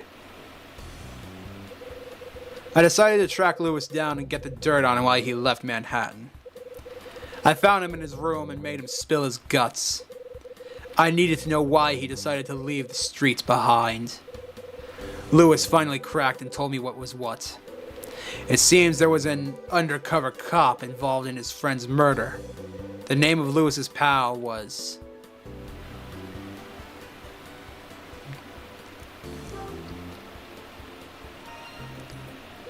That's right. Lewis's buddy was named Danny. Lewis told me all about how his pal got double-crossed by an undercover cop. The cop was investigating Niall. The cop was Bradley. Meeting Lewis helped me learn some things I didn't know before. That information brought me a step closer to Bradley's trail. But why did Bradley turn his back on the Force? Why did he betray me? Even after all this time, I still don't have a clue. Listen, Bradley. I don't know where you're at or what you're doing, but I think the answer is somewhere in this hotel. A man stayed here 6 months ago, a man with my name. And I know you're connected in some way, Bradley. Tonight, Hotel Dusk is going to show me how. Alright, I'm going to save and call it a stream.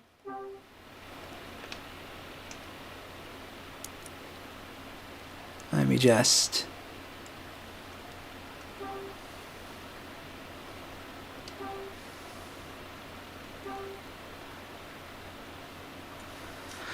There we go.